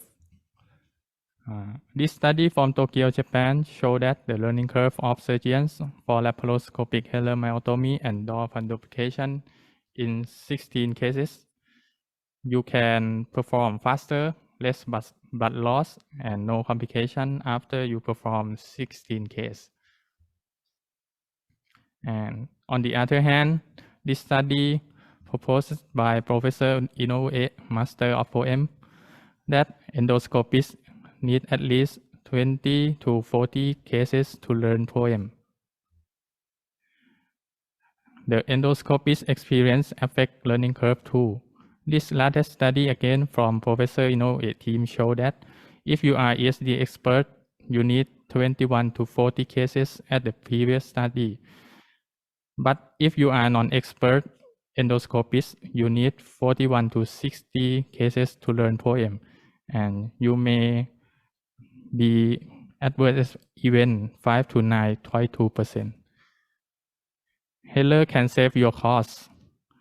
This cost effectiveness study from Pennsylvania, USA showed that quality adjusted life year was not different, but mean incremental cost effectiveness ratio cost more, $18,000 for each query gaining from using poem. And when we plot 10,000 cases model for poem, they found that the probability of poem being cost effective at mean ICER was only 48%. You will do Heller before poem, and in this multi-center study focuses on management of failure poem defined by ECCA score more than 3. You need to do the poem because it is the most effective with success rate 76%. Other procedures were not comparable, so you don't have a choice. How about failed Heller? From this systematic review proposed a flowchart for management of failed Heller. If you fail Heller, you could do re-Heller, or do pneumatic dilatation, or do poem with high success rate in all procedure. But in pneumatic dilatation, in a long time, it's the lower success rate. In the summary, Heller, lower reflux, give more information, shorter learning curve, and can save your cost. After all, you do Heller before do poem. You can do. Thank you. Thank you very much. That was really a convincing argument for Hellers. If I can get Dr. Yip, Professor Michael Lee, David Lomanto, and Gowe up here. Lovely. Let's see if you have any questions for the two excellent presentations. Oh, you have conflict of interest. Don't worry, you can ask the Thai guys. We'll not ask you to ask the Hong Kong. So may I ask the Thai team? So when you counsel your patients, so do you post all the pros for left HeLa. So I guess in that case, you have no patient undergoing POEM.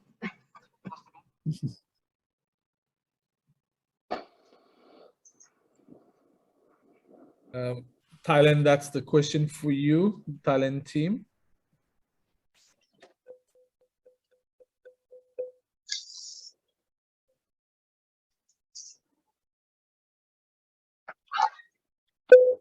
Maybe just repeat the question. Well, so how do you counsel your patients when patient present to you for achalasia? So if you counsel it in the way you present it, I guess no one will choose POEM.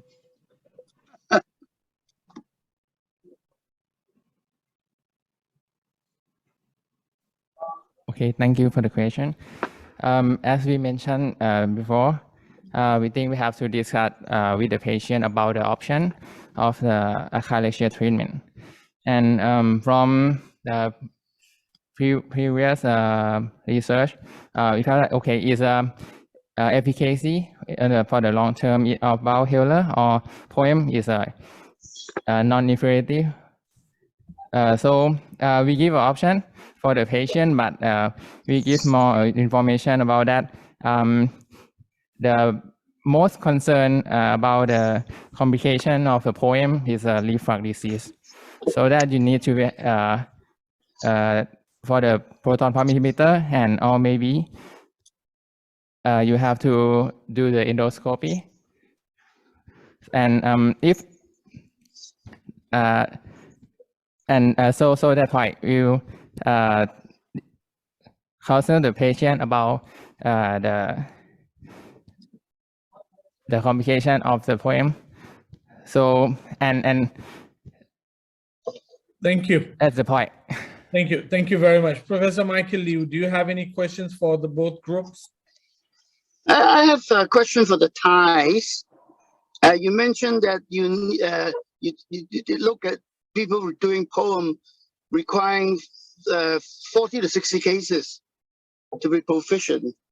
Did you look at how many HeLa operations before the surgeon is proficient? Yes, for my review, you need 16 cases to be a sufficiency to be a profession in lap HeLa myotomy. 16, is that 16? 16. 16, yes. All right. Well, that's a good point. That's a good point. Thank you. David? No, it's very interesting. So how you counsel the patient? I always say that one of the key of the fundoplication is the closure of the cruise and the fundoplication itself, either Nissen or anything. How you counsel the patient about the high risk of recurrence of reflux after the POEM? So maybe we can ask this question to the Hong Kong team: how you counsel Hong Kong problem, team. right? Okay, so. So for the postponed reflux, we do have to counsel patients and tell them about the pros and cons of the HeLa and also POEM. And for postponed reflux, actually, although it is higher than HeLa myotomy from previous studies, but actually most of them could be treated by PPI alone. And in a longer term result published this year of a cohort of over 2,000 patients, actually patients who require PPI after POEM actually is less in 5 years than in 1 year. So this actually also gives us confidence that usually postponed reflux can get better with time, and not all we will need a lifelong PPI. But of course, I think we do need longer term studies to for that, and also we have more confidence if we have more novel techniques in the future to prevent future reflux. So my question to the Hong Kong team is: what do you scope 100% of your patients at 3 years or after that, and will you keep them on lifelong surveillance? It's the same question that I ask in bariatric surgery for sleeve patients. Do they need to be on, because there will be those who will have esophagitis, be asymptomatic, develop Barrett's, and develop cancer, right? So are you going to lifelong survey them with endoscopy? Is that the plan? Hong Kong team. I think from the study of our results, the rate of severe esophagitis of grade C or above is less than 5%. So the majority of the patients are asymptomatic or only have mild GERD. So I think we need clinical follow-up definitely, but we only selectively scope the patients and will suffice. All right. Dr. Kim, do you have any comments? Just a question to both teams as well, a quick one. I'm just going to flip it around now. If you are the patient, what will you choose for yourself, POEM or Heller? And second part of the question would be, if your parents or grandparents, someone older, your own relative that's older, has achalasia as well, what will you choose for them? Question to both teams.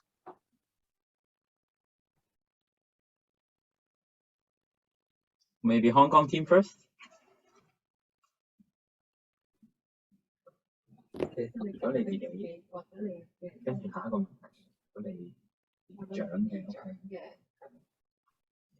I think, of course, for myself, I will, if I'm a very smart patient, I would do all the Google stuff. And then first I will want to know about the type of achalasia that will also affect my decision. But it's like not type 3, if it's type 1 or type 2. As a young person, I think POEM is actually really attractive because it's incisionless. And of course, in older patients, there might be high risk of GERD, because a recent study showing that age older than 65 years old might increase risk of postponed GERD. So that might also be a factor of consideration. And the Thai group?